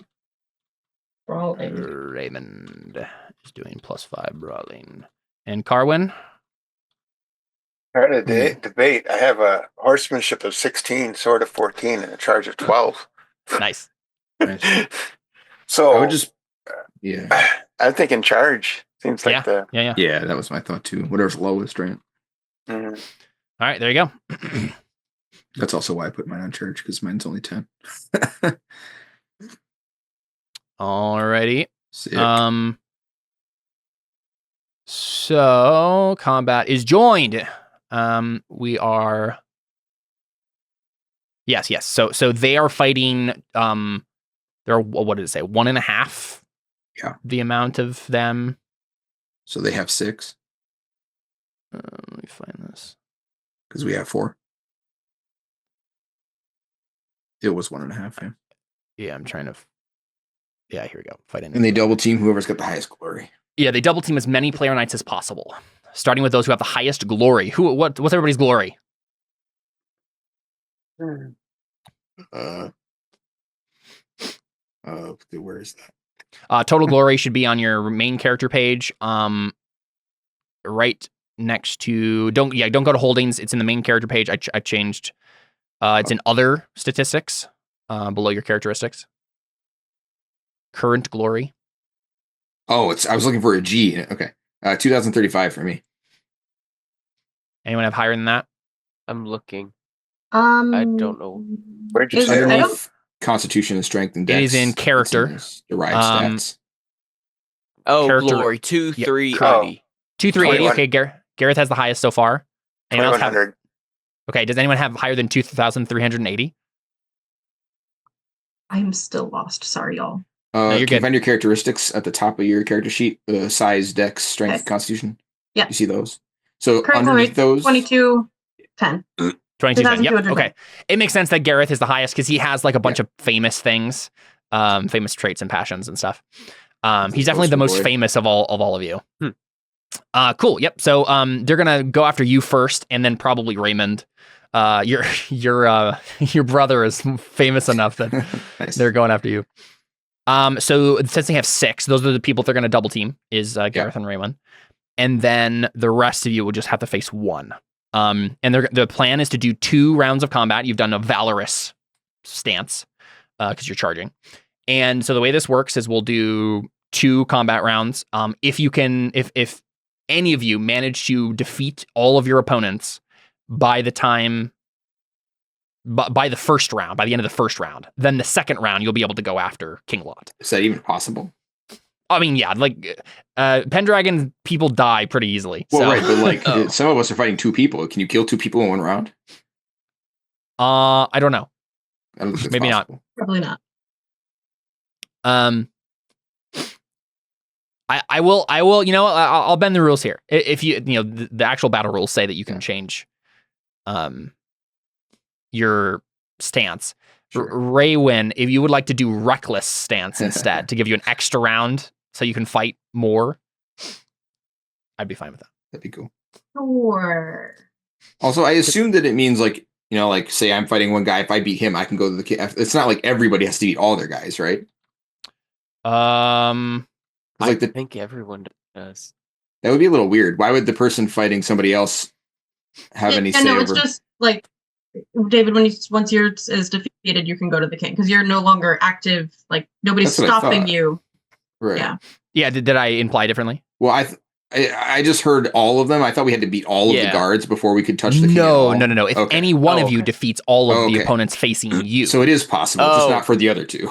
Yes. It's not possible for the people being double teamed, but it's possible for the 2 that are. Okay. Yeah. So if you would like to change your stance, your battlefield position, or battlefield stance, whatever it is, Amber, to reckless, you get to fight for 3 rounds.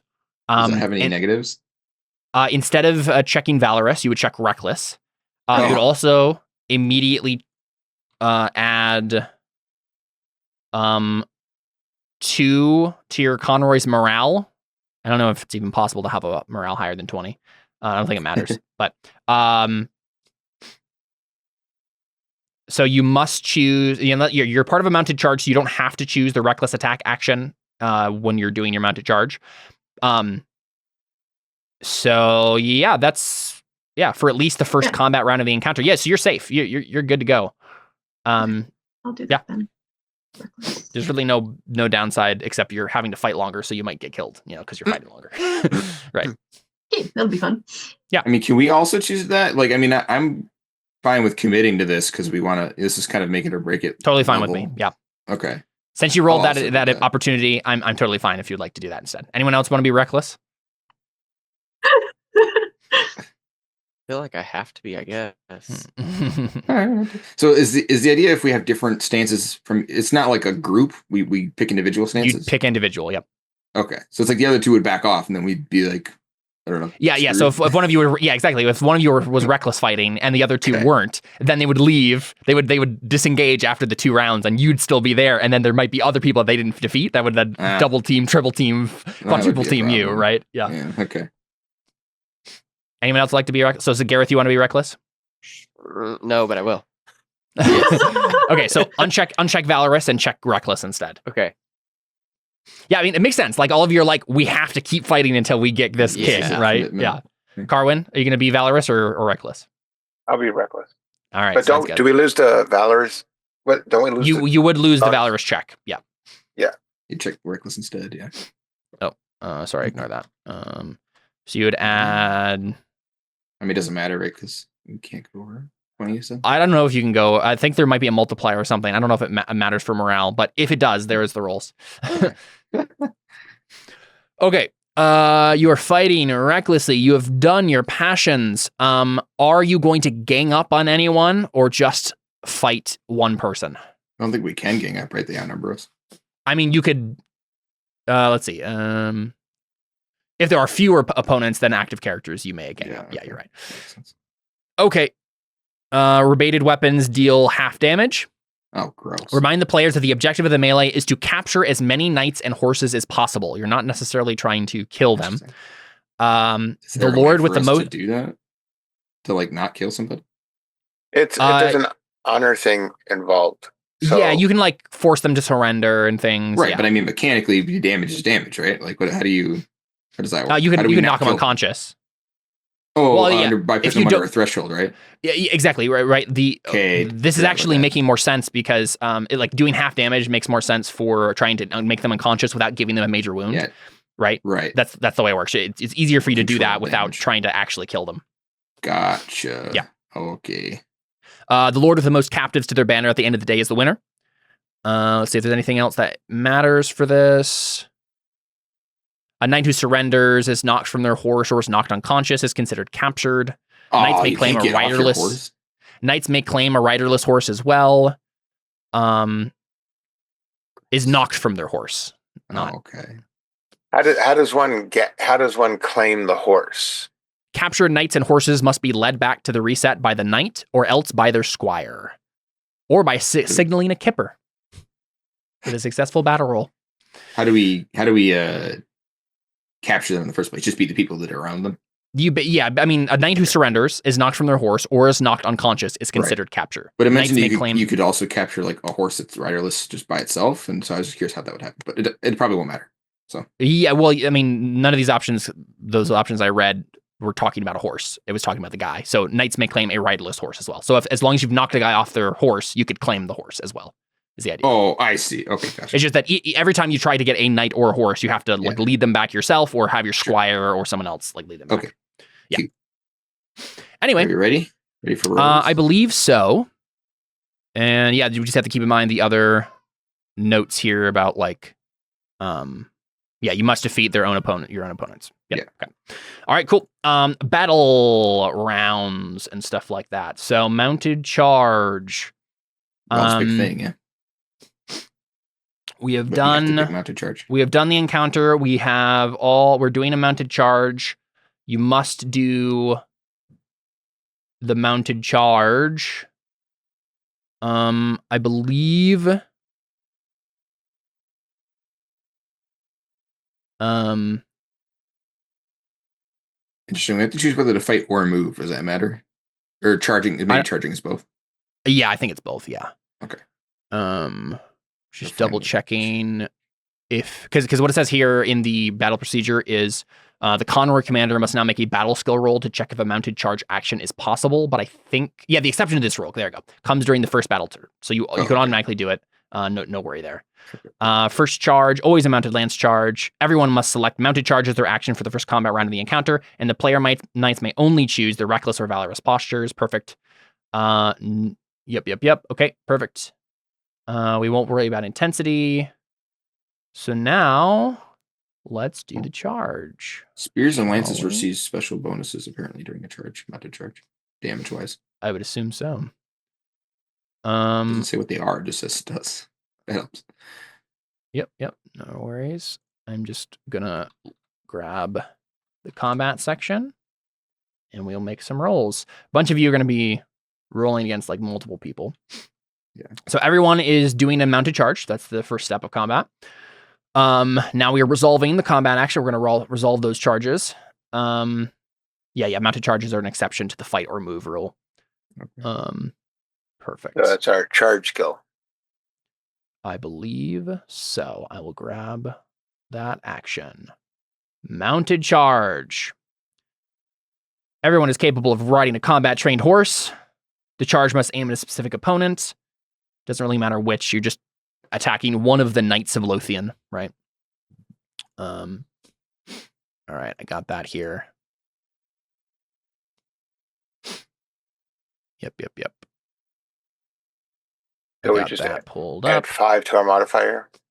Let's go ahead and go in order here, just so it's easier. We'll start with you, David. I feel like this contradicts itself.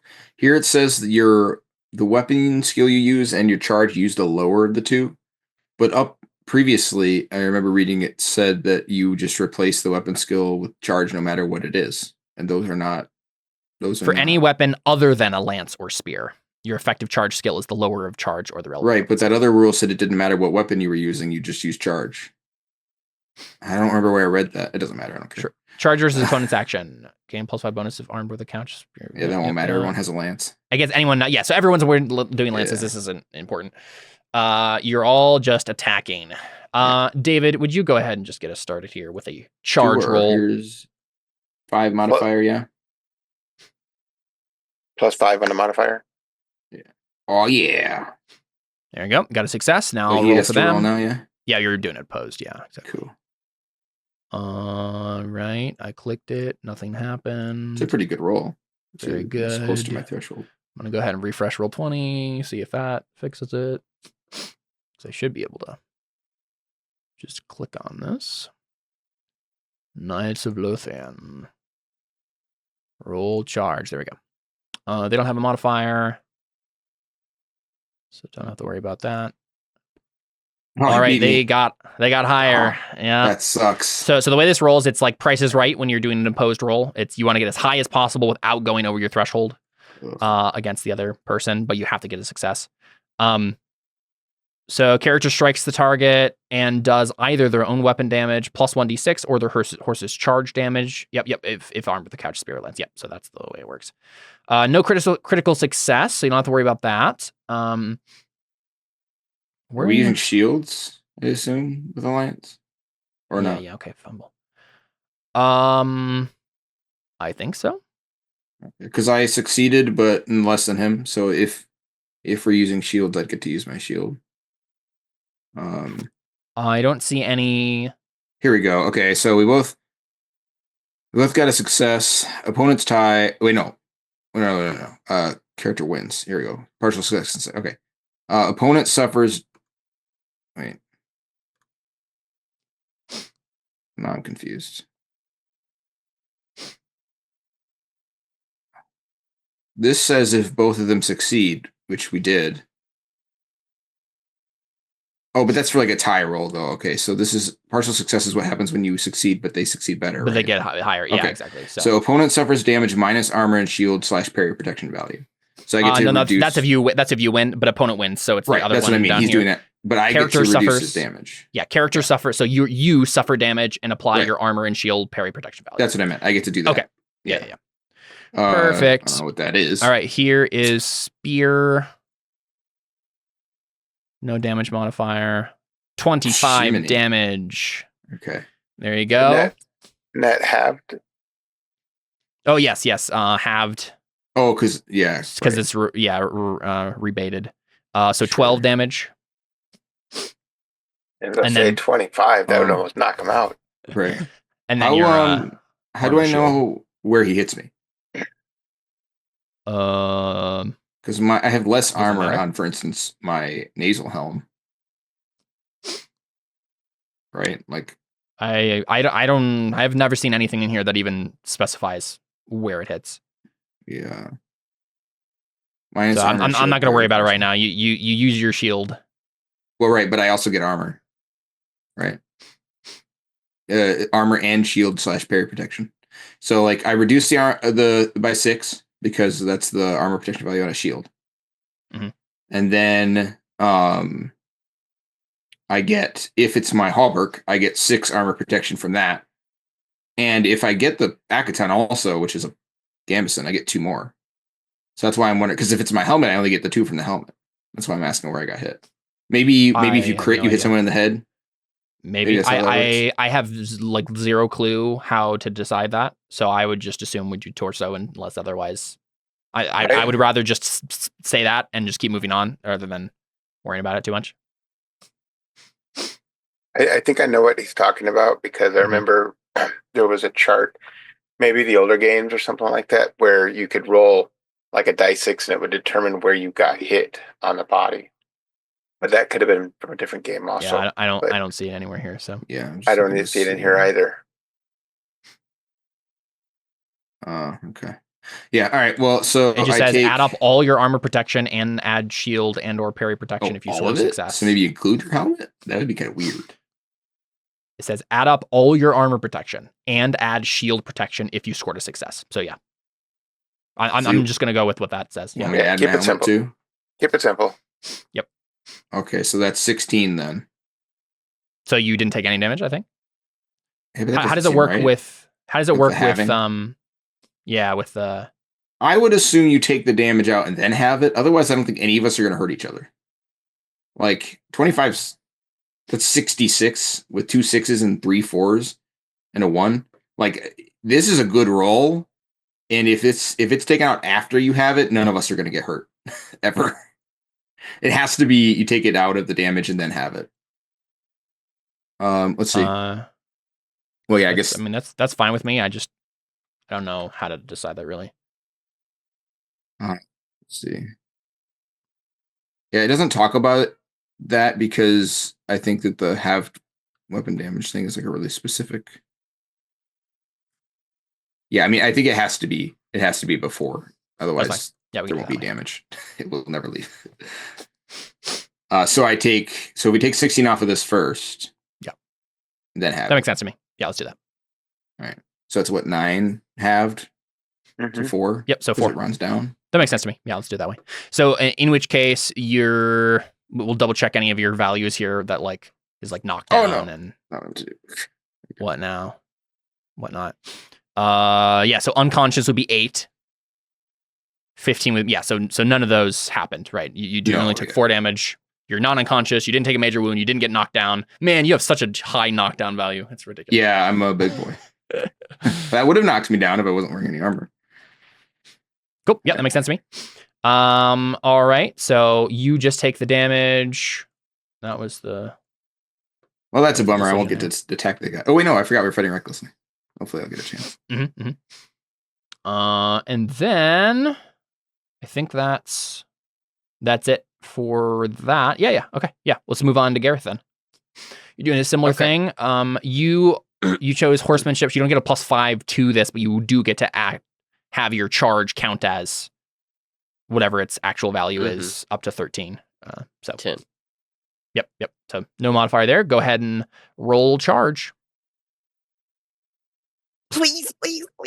Wow, nice. Hey, nice job. And that's pretty close to your threshold. So hopefully, unfortunately, they do have a higher charge than you. Yeah, so they can. They're better at this.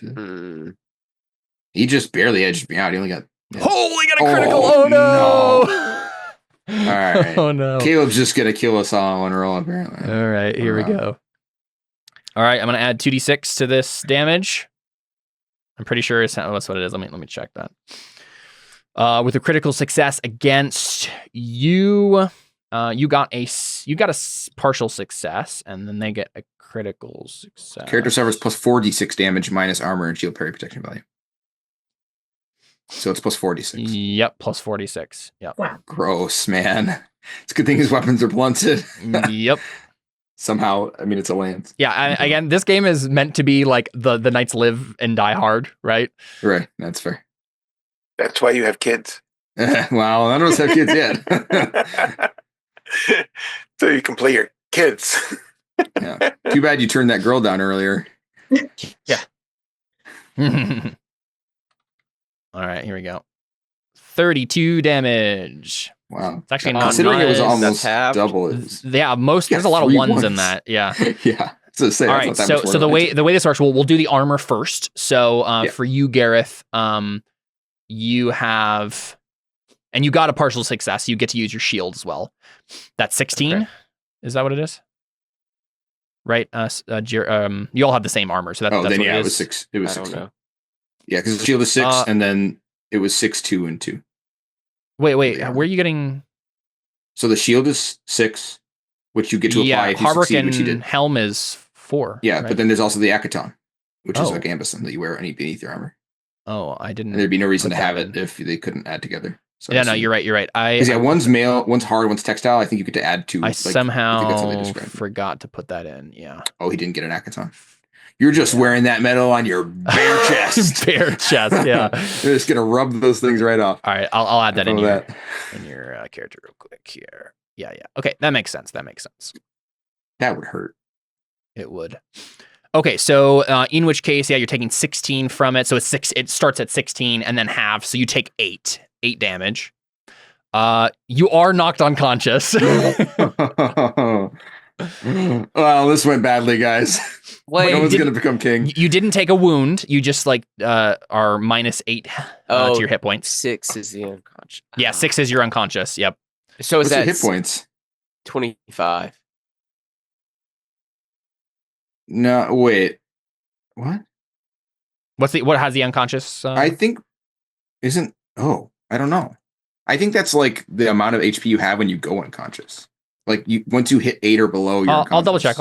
Yeah, because I think your unconscious value is equal to total hit points divided by 4. Yeah, that seems to that checks out.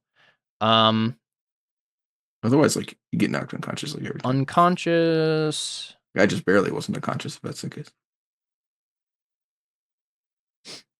Conscious on page 49. Let me double check this real quick. Below, every time any character's hit points fall below this value, you're right. That would be pretty crazy. I was like, that's ugly. If you're not wearing full plate, you just go most down. of the other ones, like a knockdown and major wound, are if this amount of damage is done to you, then this happens. Okay. So I was confused. But yeah, so you're would be knocked down.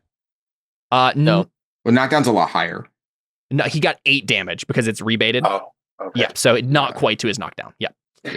All right, cool. So you're not actually, but you took a major hit, like Gareth. Like you're riding into combat all reckless, and then this guy just takes you out. Unfortunately, I just remembered. Unfortunately, you're fighting 2 people. Yeah, so someone else. Oh, so someone else hit you also. I think someone else just gets like a free hit on you. Let me double check how this works. Multiple opponents. In any combat action taken against multiple opponents, the character suffers a cumulative penalty to their skill of -5 per opponent after the first one. So let's see, would that have changed? You actually would have failed your charge then.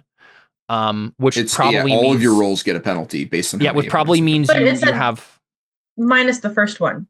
So it wouldn't have affected beyond the first one. No. It's beyond the first. The second opponent gives him -5. Yep. Yeah. The 3 if you're fighting 3 opponents -10. Yeah, from now on. Yeah. It's from now on. Me. Yeah. So let me double check this. I'm just trying to see if that would have changed anything. I mean, yeah, he wouldn't have got his shield. Yeah, no shield. But so we already did it, so it's too late. We haven't moved that much past it. We're still in the combat round. I think you would have taken 6 less damage, which then knocks you down. You need 6 more damage. I think you have to roll to see if you're knocked down. I think it's what it is. Wait, the way it sounded to me was I attack once and then I attack again and then that one gets the. But no, that's not it. No, I'm pretty sure it's all of your. It's all because technically the way it works is everybody declares their actions, so you would know how many people you're fighting before. Yeah.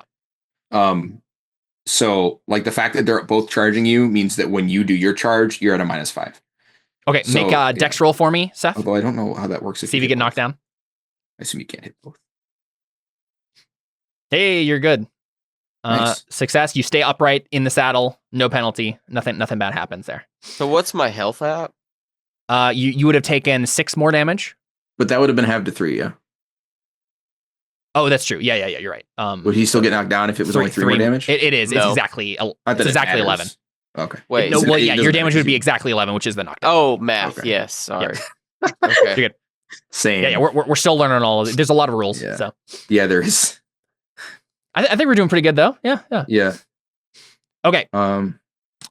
Yes. In which case we have mounted charge, multiple opponents.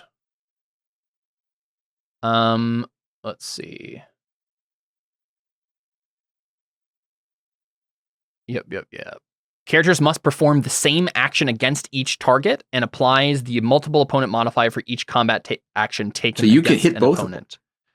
I guess so. That's what I'm seeing. So yeah, we just do it again, but you still have a -5, right? Because you're trying to fight both of them at the same time. Cool. Yeah, it's easy enough for me. That would be impressive if you could lance someone and in the same charge lance somebody else. That'd be. I mean, they're all both coming at him at the same time, right? Right. Yeah. Right. One right behind the other. Yeah, I mean, hey, you have a chance to redeem yourself here, Seth. You can try to knock this guy off his horse. That'd be even more impressive. You take a lance to the face and you still get the next guy. Yeah, exactly. Kind of like a. And luckily, knockdown and major wound are counted like the one attack. Yeah. Hitting that amount of damage. It's not cumulative. That would be nuts. Yeah, it's not cumulative. Okay, go ahead and make another charge roll at -5. Oh, just to be clear, the multiple opponent modifier may be offset by actions like defend, dodge, and evade. Just so you know. Oh, and by inspiration for actions. I don't know what that means. Oh, that's just offset like bonuses will help you. Yeah. Okay. So I click charge and then do I do -5? Indeed. Yes. Okay. All right, they got a success at 9. Ooh, a fumble. Oh no. Critical failure. Okay, so in which case they got a success and you got a fumble. This is very bad. This is very, very bad. Also, Caleb, what you were thinking of, you can choose to ignore an opponent and you don't get the penalty, but they get a free action. So there's a free action thing, but only if you ignore them. That makes sense. Yeah. Okay, so you got a fumble and they got a success. Character suffers damage and applies armor protection, but no shield. And you drop and break your weapon. Okay. Oh my gosh. That would be the lance. So he's gonna lose his lance. Not a he doesn't get +46 to this hit, right? But he does get his lance damage here, which is still pretty high. So ignore. Oh wait, here we go. No damage modifier. 27 damage. This is not looking good for me. Indeed. So this is -10. So then 8. You take another 8 damage. So that doesn't bring you down in terms of knockdown. What's your current HP looking like, Gareth? So for that does bring me. I mean, I'm at 6. You're at 6. Okay. Oh, so yeah. Yeah. So does that mean I have a? I'll double check what it says. Oh, that means I am unconscious. You're unconscious, right? Yeah. I don't think it was a major wound. Let me look and see if it's like more. It's like more than it or no. I assume it's if current hit points fall below the loser's unconscious characteristic. So you are barely still unconscious. That's hilarious. You took 2 major lance hits here. Okay. You do like drop or break your weapon. Let's see what that means. It'd probably be the lance because that's what his weapon was. Yeah, of course. Yeah. Which isn't too bad. Lances break all the time. Now hold on, because if they hit me again, I'm probably gonna die. They're not going to charge again. They're not going to charge again. Lances are dropped pretty much. They are. They're going to charge again, but they will probably pull out swords and stuff. Okay, so let's see. Man, you got fumble. Bonkers. If using a lance, in addition to breaking the weapon, some other disaster befalls the character. In addition, roll horsemanship. Yeah, so your lance is broken no matter what, but roll horsemanship. You did get. You do have a +5 to this. Horsemanship brought up to 13? You would put a +5 in the modifier. Okay, perfect. Good thing you put that +5 on horsemanship. I know. You knew you needed it. No, it doesn't. Oh, still a failure. Okay, failure means the tip buries itself in the earth and launches the character from the saddle. He's not unconscious after this. I'm surprised. You're gonna take one falling damage and go unconscious. No, you have to take 2d6 damage. Yeah. 2d6. 2d6. Yeah. You take I'm 9 dead. Yeah. Wait. Modified by armor. Modified by armor. No, armor does not protect. Really? Yeah, that's what it says. That's what it says. And it's not rebated, so there's no half damage. No, yeah, the ground is not rebated. Okay, let me check this. What happens That's bonkers. You 0 hit points? You gotta be kidding me. That's ridiculous. That is so literally the first tilt and you're dead. That's bonkers. Oh, okay. A character 0 to 0 hit points for any reason is on the verge of death. Shortly after the damage is inflicted, first aid may postpone death long enough for healing to take place. The character dies if not restored to positive hit points by midnight on the day they were wounded. Even if they survive, they will most definitely need chirurgy. This is wild. This is where you gotta roll your Squire skill now. Oh man, yeah, Squire, come heal me. Don't get trampled. Yeah, I mean, honestly, that's probably what's going to happen here. That is the funniest Barry Pendragon you launched. That's the silliest thing. Oh my gosh. Oh my gosh. So what do I roll Squire? Not right now. We'll figure that out at the next turn. I'm pretty sure you can though. I think that makes sense. Yeah. So we'll figure it out. So we see poor Gareth go launching into them and just the worst. Oh my gosh, that was absolutely bonkers. Okay, this is Pendragon, my friend. Crazy. Amber, let's have you roll Mountain Strike. You're also fighting two people, so this might happen to you. We're so dead because all of these people are going to turn around and just clobber us. I know. Oh my goodness gracious. Now remember. Sorry, I forgot your name. Caliburn. You can do, as you're charging, you can avoid one of the people and take an extra act and have them just take a free shot on you. Yeah, that's another thing that could have been done. Well, yeah, but that would have probably just made it worse, right? Might have made it worse, yeah, based on what they're rolling. But you might have just died from the just did straight damage. This doesn't really matter. Okay, so go ahead and make a charge roll. Your charge is only 5? Wait, that can't be right. Well, because I have the -5 because there's 2 of them. Oh, two people be double teamed, right? Oh no, Yep. Awful. All right, we got a failure. Awful. Yep. All right, they got a success, which Ow. means, hey, you guys are the ones who are like, we're going for the king. The elite. Yeah. Okay, so success for the opponent, failure for the character. You suffer damage, and you get armor protection, but no shield.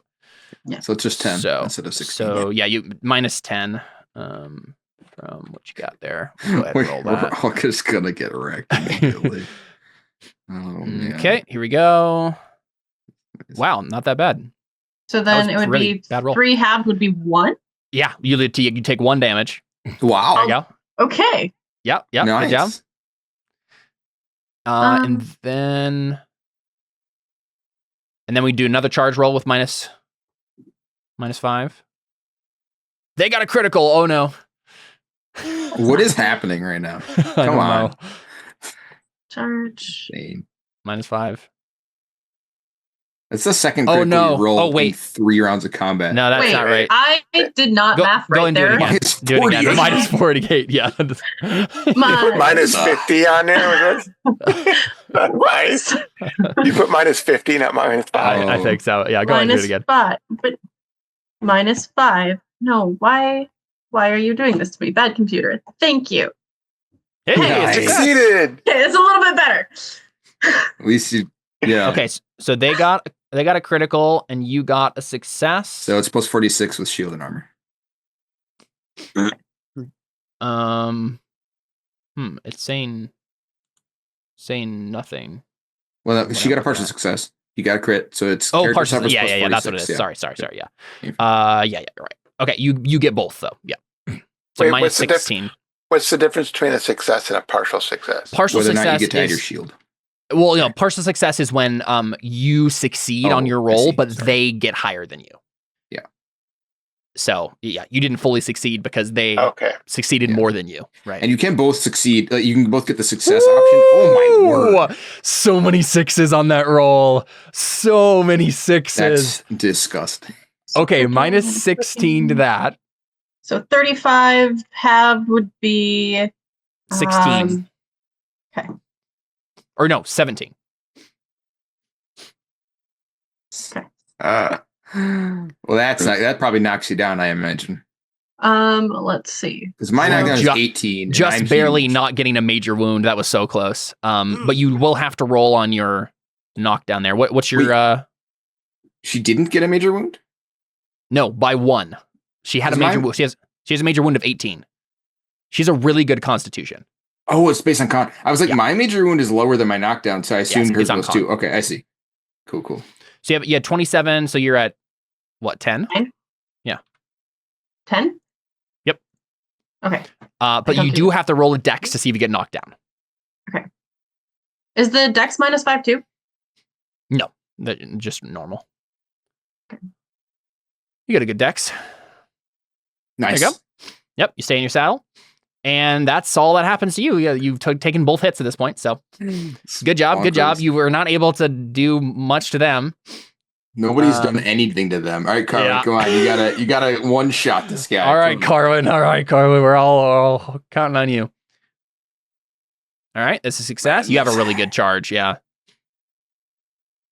All right, they're gonna roll their charge. You just facing one guy. Oh, another critical. What am I rolling today? You literally cheated.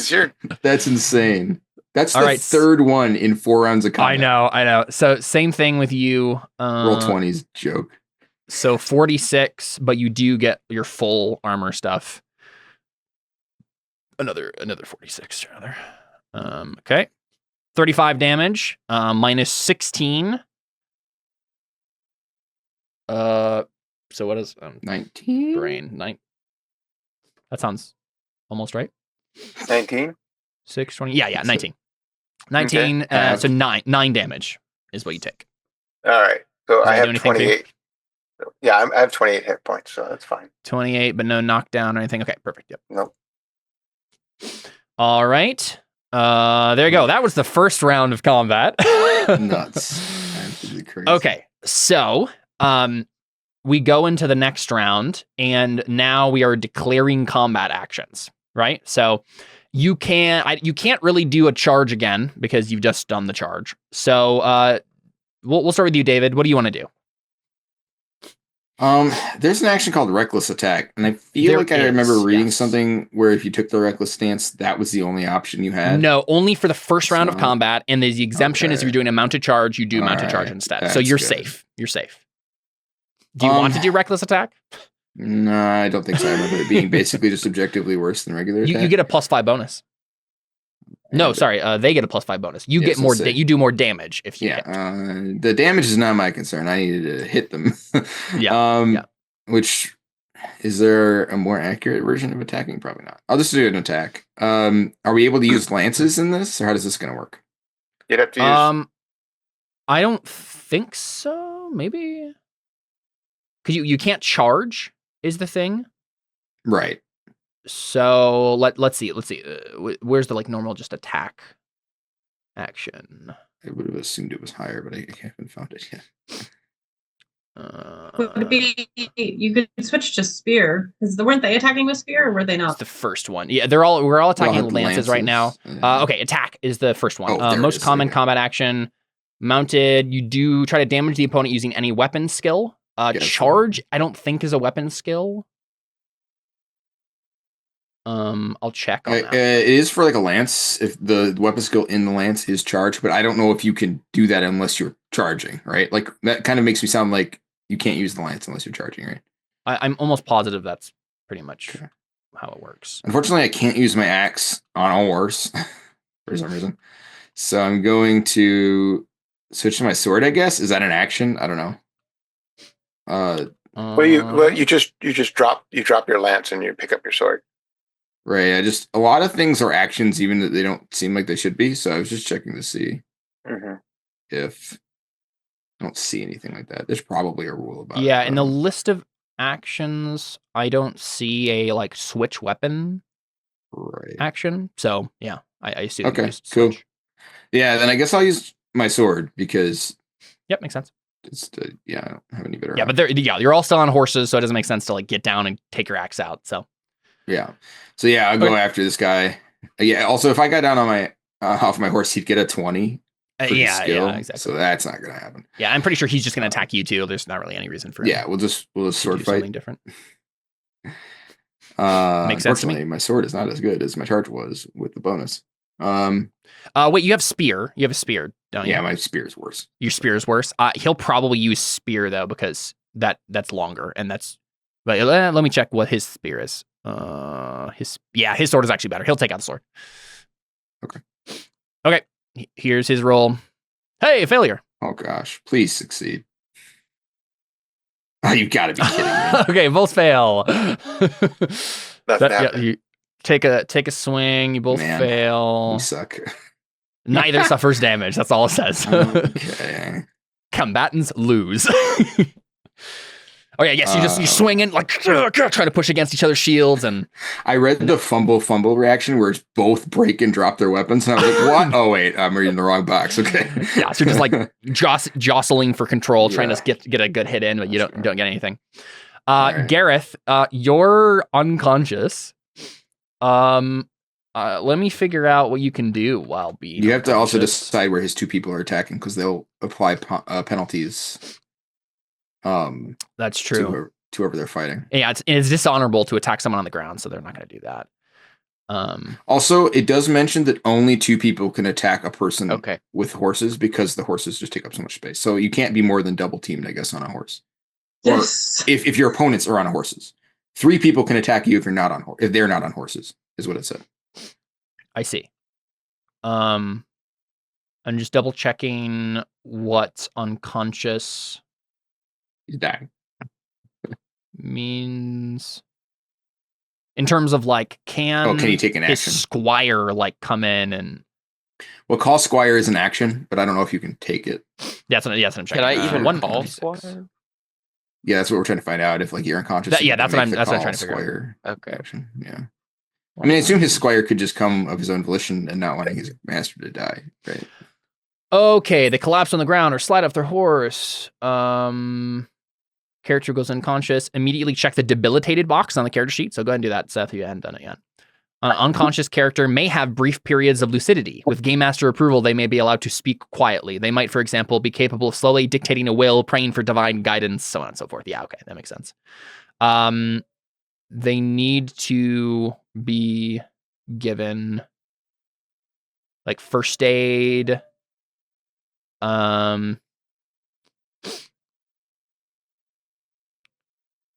I don't see. Yeah. I mean, it doesn't say that you, like, it does seem like you. Oh, yeah, here we go. Yeah, it has an example where the squire does this exact thing. So let's do that now. So Gareth, your squire rides in and tries to give you first aid. Go ahead and roll for your squire skill. So next to where your squire is on your character sheet, go and roll that little die icon there, and we'll see how well your squire does. Hey, there you go. Okay. Nice. Your squire is good at their job. Call squire. First aid. There you go. Squire attempts to heal one or more wounds. So then we would have them roll first aid. They get +1 to knightly skills. I think first aid counts as a knightly skill, right? Yeah, it does. In which case they roll a d20 and their threshold is 6. They're not very good at this because they're a squire. But we'll see if it happens. They have the same skill I do. Hey! Nice. There you go. They successfully perform first aid. Woohoo! You get back up just in time to get double teamed again. I'm just kidding. Yeah. Let me find this. Well, this is just. Am I still unconscious? Just not dead? I don't think so. I think you actually get to receive first aid here. Oh my gosh. And like it does say either way they'll need surgery, right? Like. Here we go. First aid. Surgery. Where so then if he continued to try to fight, it would be the aggravation damage or whatever. Yeah, if there would be, he would suffer. Let's see here. Find it. Okay, again. you get 3 hit points back, Gareth. Nice. Is that enough to bring you back up? It is, right? It's not. It's under his unconscious thing. But so he's still under his unconscious threshold. Well, yeah. Let me double check what that means. Okay. That makes sense, because then you're generally also going to be unconscious still. You just won't be dying. Because I'm pretty sure like they're. it says aggravation says that the rules of aggravation come into play under such circumstances. Each time a character aggravates their injuries, one or more points of damage are subtracted from his current hit points, but no wound is recorded. He's not actually injured, though. He didn't take a major wound. Yeah, it's true. He hasn't been injured. Right? Okay. So he has Concussion. a minor wound. Yeah, bruises, cuts, gashes, punctures. Oh, so you could make that worse, right? Let's see. Well, wait a minute. The wound comes from falling off the horse. It's still not from the yeah, but he still doesn't get a major wound because it's never no blow has been given to him that's been done. You don't get an automatic wound for going down? No. Oh, okay. I didn't get anything 14 or higher, so hitting the earth from your horse doesn't do only did 9 hit points of damage. Okay. Well, I mean, he has cuts and bruises and but no like actual wound that to aggravate exactly. Okay. I do believe though that like, you're debilitated. Receives. I am debilitated. Right. So debilitated characters may suffer aggravation when they undertake even moderate activity. Note that the characters below the unconscious characteristic level cannot take aggravation damage because they can, at best, perform only light activities. Okay. Normally, they are comatose. Yes. Okay. So you've regained your hit points. You're not dying. You do need to get a chirurgy roll. But like, basically, I think what's going to happen here, just Squire's going to like drag you off the field, and you're kind of just mumbling to yourself and like, But you're alive. Right. You're alive. Yep, that went well. Okay, Amber.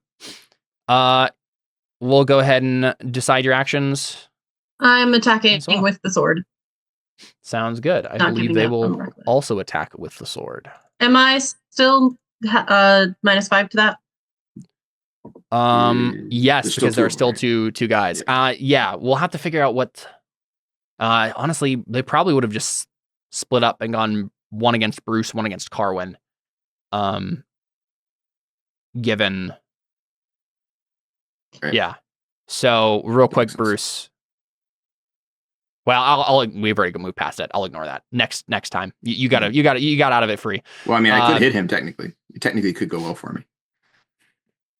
Yes, but your modifier would have. Yeah, but we both failed. It wouldn't change anything about the roll we made. Oh, that's true. Okay, yeah, we can do it then. If you want to fight that guy too.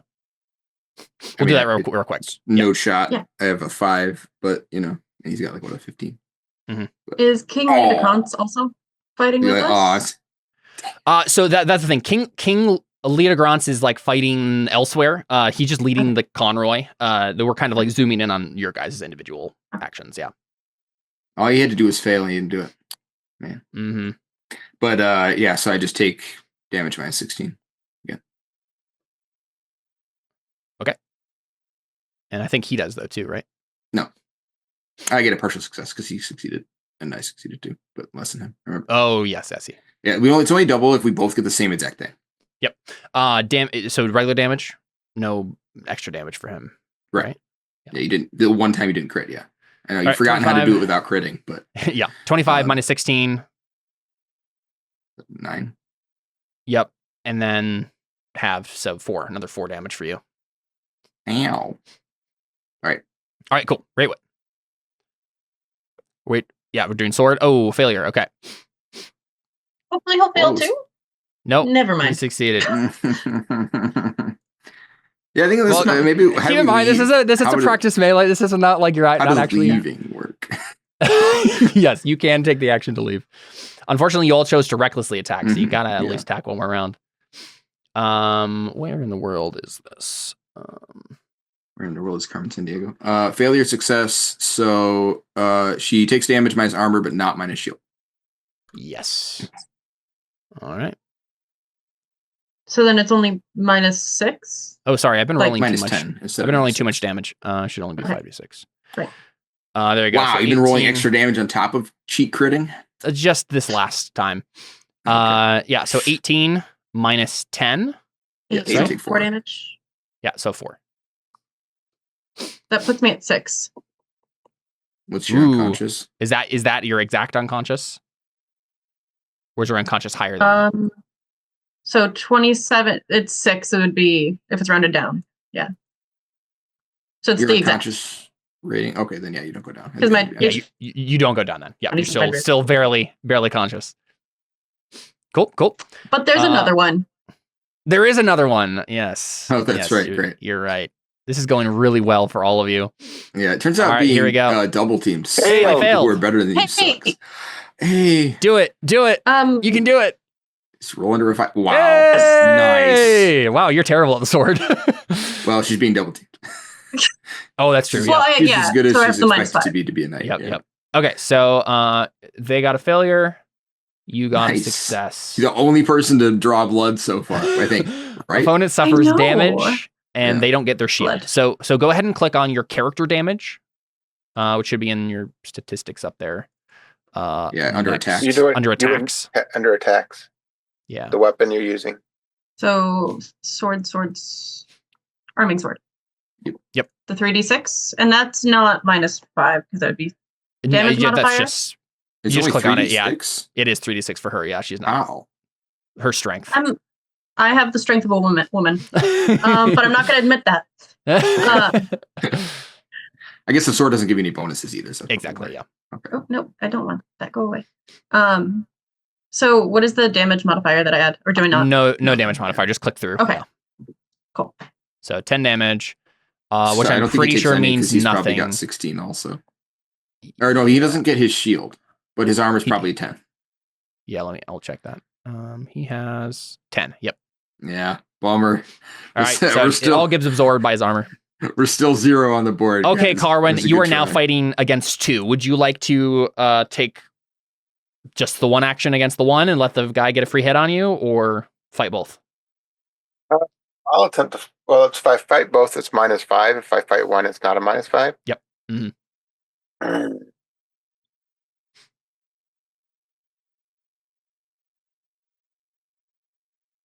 So can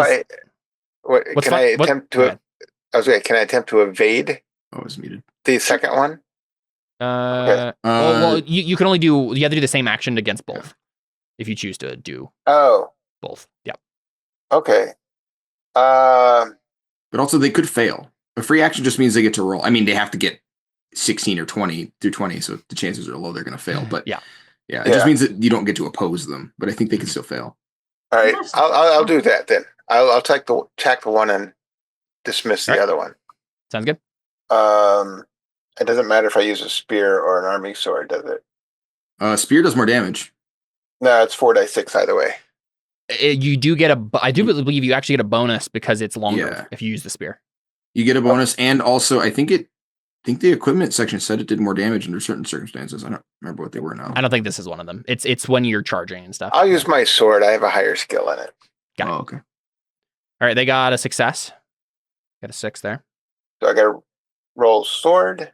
Mm-hmm. No. Oh, it's when you use a 2d6 if two-handed. That's what it is. Sorry. I see. Yeah. Hey, nice. And you tied. That's the first time that's happened. You got nice. So you both take damage. Yep, both take damage. And you can apply both your protection values. Yeah, you both get it. Okay. I'm not seeing that these guys. Yeah, they do. Okay, they do have okay, so -16 for both of you. He did 21 damage, so I'm pretty sure you pretty much. Oof. Oh no! What? Yikes. Ooh. So no damage for him. He did. That's crazy. What's this? Oh, I just rolled damage. 16. I believe that's 5 damage, 2 damage to you. Okay. And there you go. Okay, we have 1 round remaining. Bruce, what do you want to do? Doesn't the second guy need to attack? Oh, sorry. Yeah. I forgot that you made such a decision. Free attack. Now that I think about it, we get hit every time. Have mercy. It seems like this is the play, honestly. It does seem like ignoring the guy is the right way to go if you have armor, which we do. Okay, they got a success, so sword damage. Now, I assume that it just defaults to a failure, so you can't use a shield, right? Like, if it's unopposed, I assume you have a quote-unquote failure. Well, it's still basically 8 damage. 8 minus 4, it's 4 So points. 4 damage. Yeah. All right, so a total 6 damage for that round. Cool. All right, Bruce. Last action, last turn of combat. All right. I'm gonna it's not looking good for. Take a page out of my buddy's book, and I'm just gonna focus on one guy and try and club him. Sounds good. Here's their sword attack against you. You got an 11. Oh, I think if you click the sword in weapon, it will automatically roll your damage too. If you'd like to do that. Okay. I think I can't win because he got higher than my skill, unless I crit, I guess, which I did not do. You failed. All right. Oh, great. Okay. So fail, success. No shield. Right. So they only did 11 damage though. So I don't think I think you get like 1 damage done to you. Oh yeah. Yeah. I assume it can't round down to 0. So. Right. Presumably. All right, and then the guy with the free hit. Yeah. Fails. Wow. Man, why couldn't I swing at that guy? I swing at that guy. It didn't matter. Right. We both failed. Yeah, and basically what this means is like you're gonna regroup and like fall back after this anyway. So you push and no one's getting any purchase, and you're just like, okay, you fall back. Gareth, you're being dragged away. Raywin, let's go ahead and do. Do you want to do the same thing? Do you want to like focus on one guy? Yeah, I'll do that. Because you might get some glory at least if you could take down one of these guys. Okay. So if I. All right. Yep, they got a success. All right, so you partial success. Nice. I mean, I guess I still win, but still. Yeah. Yep. You get to apply both. So minus 16 against that 20 damage. So you take 2 damage. Are monsters. Total. 2 damage, which makes me unconscious. That's true. Yes, you fall unconscious. Oh no. Oh jeez. You're not going to use my weapon. I guess probably what happens is the other guy takes you captive, right? Like he uses his action to like take you captive for the purposes of the melee, right? Yeah. Yeah. And the same would happen with Gareth's character. He would be taken captive. Yeah, technically I probably should have had one of them do that, but they didn't. They just moved on to other people, so. Because his squire came and saved him instead. But we'll say that Ray did. Ray got captured. Carwin, last bout here. Same thing? Yep. Yeah, these guys are just really powerful. So. Yeah, they are really good. All right, they got 11. I had really hoped this melee was going to be on foot. Yeah. Would have been totally different. Did it not do it? I did not. There you go. All right. I got 12. I beat him. Yeah, you got higher. Yeah, there you go. Oh, thank goodness. Oh, it's only 10 damage, though. I don't think he's going to get hurt. Because he succeeded. Success. Opponent suffers damage and applies both. That's cool. So, yeah, nothing. Yeah, comes to 10. And then 1 free hit against you for no damage because he got because he got a failure. Yeah. Yeah, it's 3 So, damage. 3 damage. Carmen. Can you imagine if we weren't having this damage? Like how I know. Be? Holy cow. We'd all be dead. So we see, right, everyone like start to pull away. And basically what it would be is like you guys would regroup a little bit with the Conroy, and we see King Leodegrance like call the retreat. He's like, okay, back to me, man, back to me. And then you would be like, you would reassess your morale, and then you would be like, okay, we're going after this guy instead, and going off to another guy. But instead what happens is, I mean, obviously Raywin got captured, but again, this is like a practice melee like tournament thing, so you're not actually being ransomed by anyone. I didn't get captured. Raywin, yeah. Raywin. Instead, what happens is, as you guys are wrapping up your first turn, some kind of tumult breaks out on the sidelines. Would anyone like to make an awareness roll? Anyone who's not unconscious, that is. Huh. I think for the purposes of this, we can say that Seth is basically like, well, he's able to do light activities. So I'm blind to it. He can roll awareness. I'll fill an awareness check for you. Yeah, there you go. Raywin, I will say that like probably one of the opposing people like gave you some first aid. We'll say for the purposes of this. Go ahead and take go ahead and take hit points equal to your healing value back. It should be one of the statistics there. That's beneath your glory. Yeah. I am rolling awareness. 4? 3 points. All of those? Yes. Yeah. Four hit points back, and everyone can roll awareness then. Okay. Cool. Thank you. Mm-hmm. Yes, Seth. I think you said you were aware. I got 2 successes. Okay, cool. So nice. The 2 unconscious people. So you guys are basically like kind of like groggy, like super beat up. Raywin, you're being led by like one of the knights back towards where they would like capture the knights, the reset. But instead, everyone kind of turns to this commotion, right? And you like, you and Seth both like are like looking, trying to see what's happening. Carwin and Bruce are probably still like from the battle, like still hyped up. But the 2 of you are able to see. You make out the sound of a young squire shouting at the edge of the field near Fleet Street.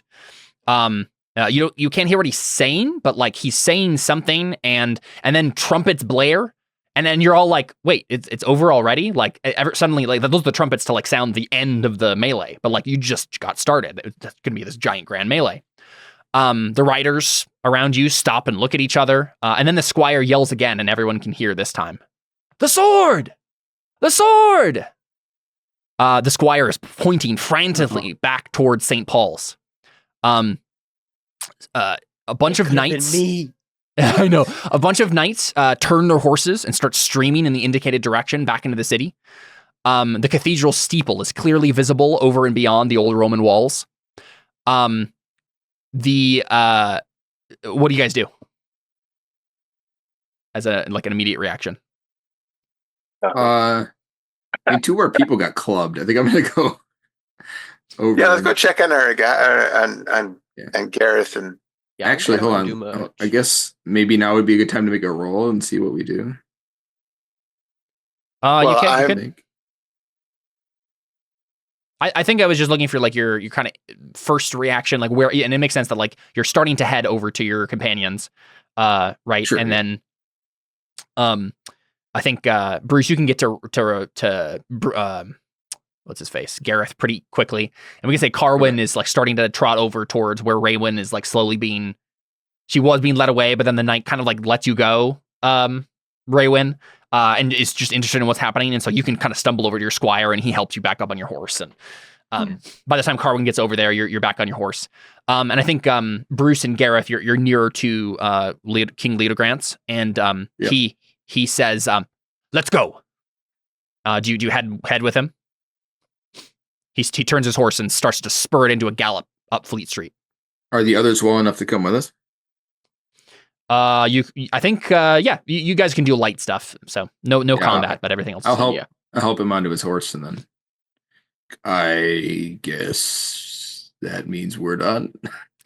Right? Yeah. Bruce says as he looks around. Does Raywin and Carwin, you guys also head over there? Yeah, I'm oblivious to what's happening. I rolled a 19. I don't know if we know what the sword. Yeah. Oh, so that was just to hear the initial bits of what was going on. Now everyone heard the sword that second time. Right. Okay. But I don't know if I know what that means. No, you don't. Yeah. But yeah, like what's his face? So actually, if anyone like to roll intrigue to know what the sword means, right? Like what sword he would even be referring to. Go ahead and roll. Nice. Whoa.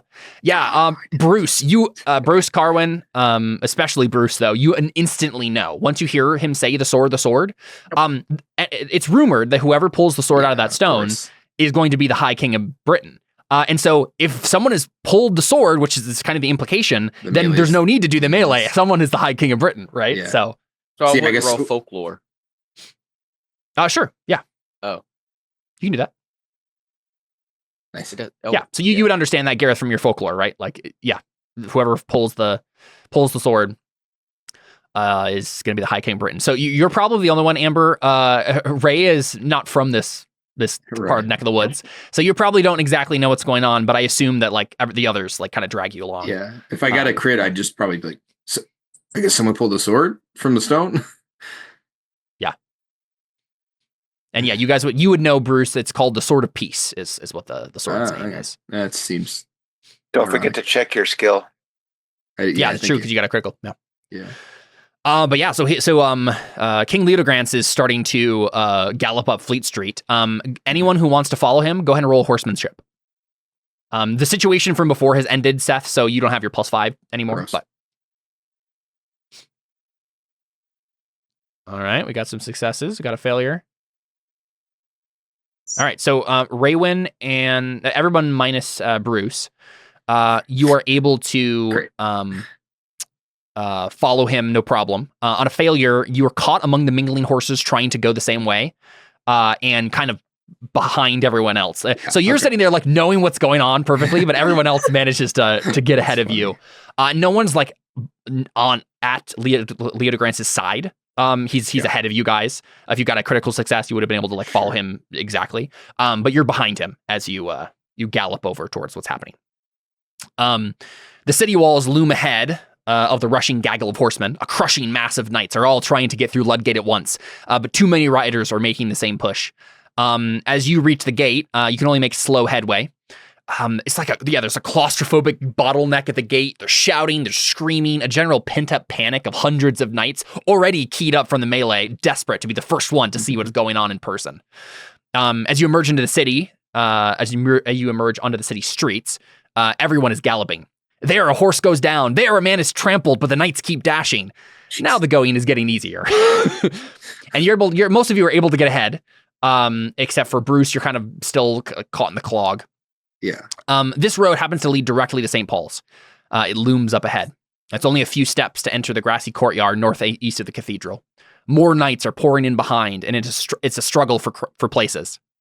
Anyone who has succeeded is not far behind. You're not the first to enter the courtyard. In which case you would have earned 10 glory for being the first people to do so. Nice. But you're not far behind from there. Bruce, are having to make your way through the crowd of commoners that is already gathered. Some knights push through them on horseback without a word of apology. Would you like to try to push through as well, Bruce, or do you just stay with the commoners? Let's find out. If you want to roll. Oh, yeah, you tell me. I was saying proud would be the proud modest, or is that? Yeah, modest is the opposite of proud. Yeah. Okay, cool. So you're modest. Cool. So no, I just kind of like. Sounds excuse good. Me, pardon me. Yep. Out of the way, please. Yeah, and you're not able to really get up in time to really see what's going on. But the rest of you are able to get basically a front row seat to see what is happening alongside Leodegrance. So you see a squire on the cusp of manhood, his chin showing its first scraggly whiskers. He stands on the stone, watching the knights assemble around him. The player knights, you all recognize him as a boy that you saw earlier with Merlin, actually. Carwin, you recognize this. It didn't seem like significant to you before. There was a boy next to him, but you're like, wait a second, I saw that boy with Merlin back in the city. If you would like to roll recognize, you may do so. Carwin, you may do so with a +3. Oh, with a +3? Yeah, I mean, it wouldn't matter either way. You succeeded, but. Oh, okay. Anyway, yeah, whoever else would like to roll, they can also roll recognize to see if you Did I also know that he was with Merlin? Yeah, you're having to strain into the saddle to see what's going on, but you can make it out eventually. No idea what's going on. And you can recognize it now. But yeah, so mainly it's just Carwin and Bruce, which makes sense. You're the people who saw Merlin before. Yeah. You recognize the squire wears the badge of Sir Ector, a minor knight from the hills of Cambria. And then you notice, oh yeah, Sir Ector himself is actually at the boy's side as well. Does anyone have religion of any sort? Good with your skill? I think I do. Talking about a trait I have or a 13. passion? Skill. I have 7. I have 7 in religion. Anyone who would like to can roll religion. Boom. Well, nice. All right, cool. Hey, Not you, Bruce. got nothing. What about you, Raywin? Sure. I was gonna say no because she does not really of the Christendom, but well, I was gonna say you would notice a different thing if you're a pagan. Okay. Yeah. But yeah, But you don't notice it either way. So Carwin and Gareth, it makes sense that you two would recognize this. You spot Archbishop Dupercus on the steps of the cathedral. His face is set and serious. He's watching what's happening. And Archbishop Dupercus, I believe, is the Archbishop of this city. Or maybe, I don't remember exactly, but he's an Archbishop. The crowd is shouting. Their voices a great babble. He drew the sword! Who did? That lad there! Him? Impossible! Only the King of Britain can pull the sword. And then you see King Lot, who's ridden up next to you guys. He leaps from his horse and pushes the boy aside. If this thing is going to move, it'll move for me, he shouts. And he lays his hand upon the sword grip. He pulls and pulls until his hand slips from the sword, and he staggers backward. Let the boy try, comes a shout from the crowd. And then many more, yes, let the boy try. Sir Ector, beside the squire, nods to him, and the youth lays one hand on the sword and pulls it from the stone without any trouble whatsoever. The crowd, knight and commoner alike, gasp. He then slides it back into place. Is there any response from any of you? Do you gasp along with the crowd? I would say something, but I don't think anybody who's here can hear me. What do we hear you say to yourself? Well, I mean, he's got Merlin standing next to him, who I think is some kind of evil snake. So I'm like, that's true. Foul sorcery there. Yeah. Based on what the crowd is doing, do I understand now what is happening? Because I failed earlier. You're starting to. Yeah. Okay. I mean, someone in the crowd literally did say, like, only the King of Britain can pull the sword, right? Okay. The true king. Yeah. Because of Raymond's affinity for children, she would say, like, hail the boy king. Yeah. Nice. And you'll have a chance to, like, actually swear fealty to him in a second, but it's nice to you say it almost before anyone else does. Anyone else have what's your instinctual response to him pulling out the sword?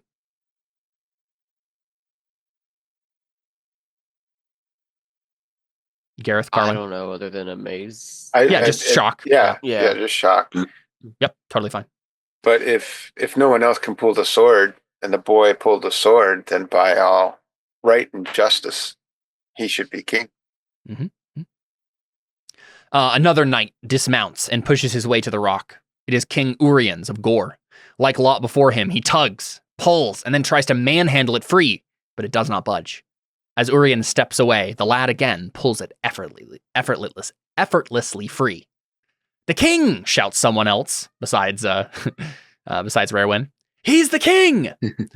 The boy drew the sword, shouts King Leodegrance, who is ahead of the three of you, right? The boy is the king! And then, Raywyn, you were shouting, like, he's the king, right? Like, hail the boy king. Yeah. Anyone else, like, agreeing and, like, shouting at this point? I think because of my folklore. Yep. Yes. Yeah, he's the king. He's the king. Carwyn, Bruce. Can I try and say something contrary? You could, yeah. All right. So yeah, I point up there and say, that's Merlin next to him, the snake that killed Uhtred. That's his doing. This is his trick. And I'll roll my terrible orate skill. Yay! Sure, yeah. I got close. And not a lot of people are listening to you, but I think King Lot does hear you. And he nods and he says, "What the knight says is true. This boy will not be king while I live." He draws his sword and strides towards the boy. Escalated. His guards dismount and are a few steps behind him.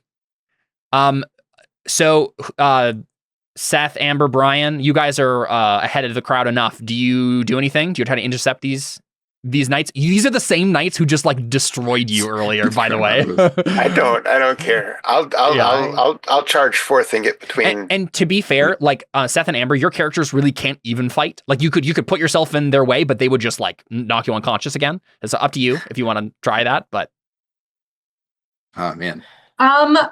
I attempt to rally the other knights around me with orate skill if I can roll. Sure. Surround the boy king. He will be king.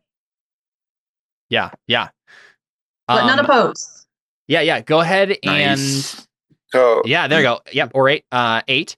So I think I was going to charge forward. You are going to charge forward? Okay. Yeah, that's what, before everybody else, I said I would charge forward and get between them. Okay, perfect. Yeah, and I won't pull a sword. I'm just going to charge forth and get between them. Yes. Okay. Let's see. Yeah. King Lot slashes at you with his sword. Thanks. So we'll see how this goes. I wish I didn't agree with him. I'd go fight him. Now we're on foot. I'd win. I know. All right, so he's gonna roll a d20 here. His critical. He has a critical modifier. He has a skill of 20 plus 3 on this. Gross. So if he gets an 18 or higher, I think it is. Yeah. It improves his crit range. Yeah. No, 17 or higher. 17, It's plus 3, right? Yeah. Yep. Yeah. So real quick, because 18, 19, 20. Lot was down. That is what it says here. Because it's 3 results that cause crit, 18, 19, to 20. Or no, 20 already causes crit. It does, yeah. So it would be 17. Yeah. This is the thing we need to figure out. Brian, are you still on your horse? King Lot got off his horse? Okay, perfect. So his skill actually goes down with a -5 at that point to 18. So nice. Right. And yours goes up, I think, if I remember right. Right. I think it's +5, -5. Yeah. Right. And I'm not trying to attack him. I'm trying to get between them. But yes, he swings at you as soon as you do so. So you can take the defend action or whatever. Yeah. We'll see how it goes. I'll take a defense action. Yeah. Basically, yeah. What does that do? I don't remember. So he got a 4. He did get a success. We'll double check what that means. Not a crit. Actions. So you were doing defend. You use your weapon 10. skill, but you get a +10. So go ahead and roll your sword +10. Okay. Do I do damage too, or just sword? No, just sword. Because you're just defending yourself. You're not. Yeah, you won't hurt him. Yeah. Yep. There you go. Yep, got higher too. So he, the ring of steel echoes through the courtyard as you block King Lot's blow. Go ahead and check Reckless for me if you haven't already, Carwin. I think you already have, but I have. Yep. Oh. Yes. So his bodyguards move forward to support him, and everyone still has their rebated blades, but they're like attacking you. Does anyone else try to help him? Bruce, you'll push through the crowd at this point. Yeah, I mean, if they were gonna attack him, I will. Like, my point was that he's a phony, not that we should try and murder him. Yeah. Especially not if they're gonna attack Carwin. And I think Raywin's Orate has gotten enough other knights to like step forward that Carwin will only have to deal with King Lot himself. His bodyguards are being like attacked by other knights. All right. But if you would like to push forward in the crowd, you can try to get to him. I'll try that. Yeah. Go ahead and make a station roll. You're trying to basically to like impose your station as a knight among the commoners and be like, out of the way, peasants, right? Where's that? It should be one of your passions. Oh, yeah. Oh, I see it. Yeah. Jeez. Okay, failure. So basically this means like you aren't quite able to like be demanding enough as a knight. Everyone is so transfixed by this that you really can't like push through the crowd in time. You're doing it, but it's just slow going enough that Carwin's gonna have to do a combat round with Lot again by himself, right? Okay. So Carwin, you're going to what? Just defend yourself still?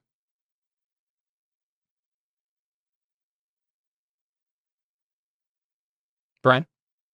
Oh, I'm not going to defend yourself. Yeah, I'm going to defend myself. I'm not going to attack, but I'm definitely I'm going to say something. It says by the right of Jesu, he has determined who would be king. Yep. And if you know, Jesu is how they say Jesus and that time period. Okay. Yeah. He failed with your height modifier. You failed. Nice. Go ahead. What? I mean, I guess it doesn't matter. He failed. I'm not. Yeah. He failed. Yeah. You just block it effortlessly. Yep. Right. Nice. Sweet. And just the one combat round, right? Like, because basically after like they start fighting, right? And during the chaos of the fight, at one point, like you're defending against Lot, no problem, but even though the knights are fighting, one of the knights gets like pushed aside, and one of his bodyguards, one of the Lothian knights, slips past you, Carwin, and leaps forward at the boy. And the boy draws the blade out of the stone and then cuts the knight dead in one smooth motion. And he falls to the ground. At that point, King Leodegrance and his knights, plus a half a dozen other kings and many, many knights swarm between King Lot and the heir apparent. The boy drew the sword, says King Leodegrance. He is by right the king. No beardless boy shall ever be my king, shouts King Lot. Nor mine, says someone. Nor mine, comes other voices. I say he is my king, says Leodegrance, and he kneels before the squire, who accepts his proffered sword, saying, As I am king, I accept your offer.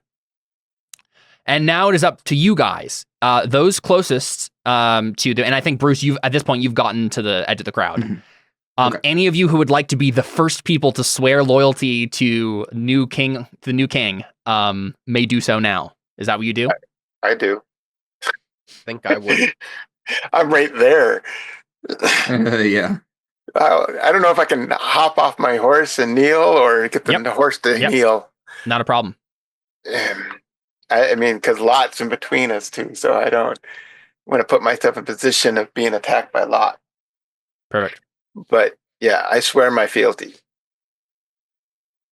All right, you're still suspicious? Yeah, I don't still trust Merlin, so I don't. Yeah. Okay. Yeah. So Bruce stays. And basically, once most of you do it, the entire crowd kneels, and you find yourself, Bruce, being one of the only people not kneeling. Do you still not kneel, or do you? I'm on a horse, so I'm going to use that as my justification. Okay. Like, I can't kneel. I'm on a horse. Sorry. Do you want to roll your honor real quick? Yeah, sure. Okay. Honor would dictate that no matter, even if you are suspicious of Merlin, you still should swear fealty to the king. Would you like to do so? You don't have to, but don't think so. Just because I rolled the suspicious thing. Yep. Totally I mean, fine. I guess I don't know. I could be suspicious of him and still like. Yeah. Go along. Yeah, I think I will will on just 1 knee instead of 2. Yeah, I will just because I think like it might be dangerous for me not to, but I definitely don't like trust it. Yep. But I guess fealty is a big deal, so I don't know. Maybe. I don't know. Your honor roll means you do know that this is what is expected of you, even if you're suspicious. But it is up to you. Right. All right. Yeah. I guess he will. But yeah, he's definitely like the last person. Yeah. Sure. Okay. Yeah. Everyone is like bowing or kneeling at this point, and then Lot throws his rubated sword to the ground with a clatter. And I'll be back with a sword that won't fail me, he says, and then he leaps atop his horse. His guards are just a half step behind him, and they pivot and spur their steeds, heedless of those who are nearly trampled in the crowd. Others are doing the same, and a reproachful howl goes up from the crowd as they go. Hail King Arthur! Shouts Sir Ector, the knight next to him, thrusting his sword aloft. Hail King Arthur! Echoes the crowd. And again, Hail King Arthur! And again, Hail King Arthur! And I think that's probably a good enough time as any to wrap up our session. Nice. As you can see, there's a lot of narrating that happens in Pendragon, and your characters are simply around to see the cool things that are happening, and deciding whether or not they're going to go along with the crowd or not. Because it really isn't about us. It's not about you. It's about King Arthur, you know? Real quick, I'm going to check like the next bit here to see. I know there's like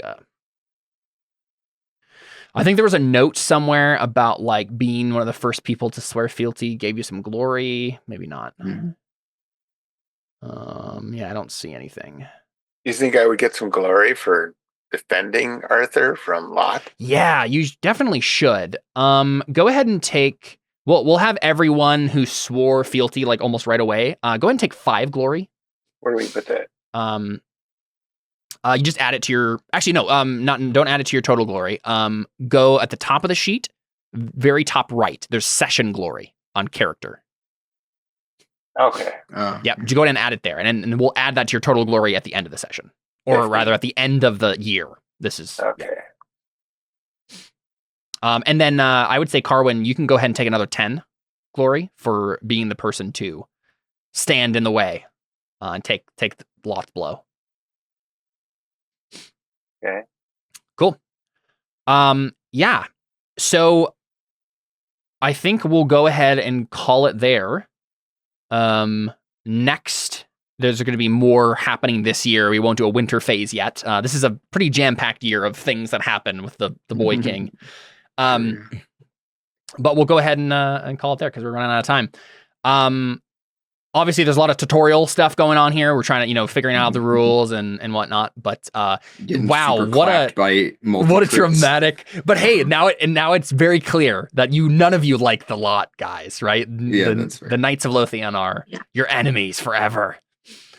But next time we will the four of you will be chosen to guard the Sword of Peace as the bishops decide what to do about this new Boy King as they ratify whether or not he truly is the High King.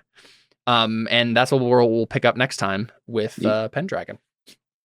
Cool stuff. So usually there would be like end of session, like winter phase stuff. But this is going to be a little bit of a longer year in Pendragon. Are the two people who are almost dead going to still be almost dead next session? I think maybe for the purposes of our game, I'll probably bump you up. Actually, you know what? This is probably what we need to do. Last thing. We need to make some chirurgy rolls to get you guys some actual recovery. Okay, here we go. I got you. Let me... That's not a knightly skill. Terrible at that. I've got 0. I still almost got it. Look at that. Yeah. I know Ray's really good at that for a man. What a disgusting thing. Definitely a man. Like, all of us roll? No one's rolling. We were playing around. Yeah. Let's see. I can't Kyra agree myself. Okay. The debilitated box stays checked until the character receives at least one successful chirurgy roll and recovers at least half their total hit points. I would say let's just not even bother rolling. Again, this is like starter set stuff. Let's not worry too much about that. We'll just say that both of you can uncheck debilitated, and we will set you guys at half of your hit points, right? So you're still damaged from the fight. Let's say David and Brian, go ahead and put yourselves back up at full hit points. Some time passes here. Rounded up or down? Yeah. Rounded down, I think, usually is what the default is. So go ahead and set your hit points at half rounded down. So you'll be at a disadvantage if, the next fight that breaks out because you were wounded and stuff minorly. But we'll go ahead and give you that saving grace so you're not stuck not being able to fight in the next stuff that's to come.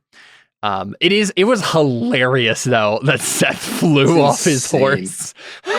Especially because he's like the most honorable knight alive and like really renowned and stuff, and he just went for it. That round specifically definitely set the tone for this game, I think, combat wise. To be fair, though, you guys decided you got a critical success in your battle roll, and you decided to go against King Lot. No, what we did not decide to do was to be crit 3 times in 4 rounds of combat. All right. Also true. That's all on you. It's your fault. I just wonder how it would actually play out if he was rolling dice and not using a machine. Yeah. Right. Oh my god. The algorithm screwed you guys over, probably. The AI demons. Pretty crazy. Yeah. But so a note on the all the checks that you've been making and stuff, those will stay there until we get to the winter phase, and then we'll have a chance to see if you actually upgrade those things, which is one of the reasons that you don't usually do a whole lot of adventuring during 1 year, because you can only upgrade things after the year has passed. And so, you keep getting checks against your reckless. It doesn't matter. You already have it checked. That's why the game kind of tries to go at a quick pace here and progress things and get experience and stuff. So, good stuff. Well, thanks for being good sports about all the rules, looking up and whatnot. I think I have a much better handle on the battle rules and combat stuff. For sure. So it should go pretty quicker next time, and you will not be fighting King Lot's bodyguards next time. So, who also ganged up on you. So it's too bad. It's too bad that Raywin didn't have a chance to try to go stab the king. But to be fair, he was a terrifying opponent, and I'm kind of glad it went this way. On a horse, he would have had his full crit range, and that would have been terrible. It would have been really bad. All right. Thanks, Seth. You haven't looked at Discord, have you? No, I haven't looked at Discord. He just posted the summary from the Zoom thing. Yeah. Oh man. Oh hey, yeah, good job. Nice job. That's pretty fun. Yeah. All right, cool. Well, there we go. That's our session of Pendragon. We'll figure out when we play next, and we'll continue the adventure of these knights. I'm excited. I think we got some fun stuff happening. I'm glad that you stood strong with your chasteness there, Gareth. That was fun. But yeah, there'll be plenty of opportunities to do fun little vignettes like that and more combat. And yeah, you guys are some of the first knights to swear fealty to King Arthur. We'll see how that works out for you next time on Pendragon. All right. Thanks for playing, guys. Thanks. I don't know why, but this AI thing being so accurate is disconcerting for me. Yes. It's unsettling. All right, see ya. See ya.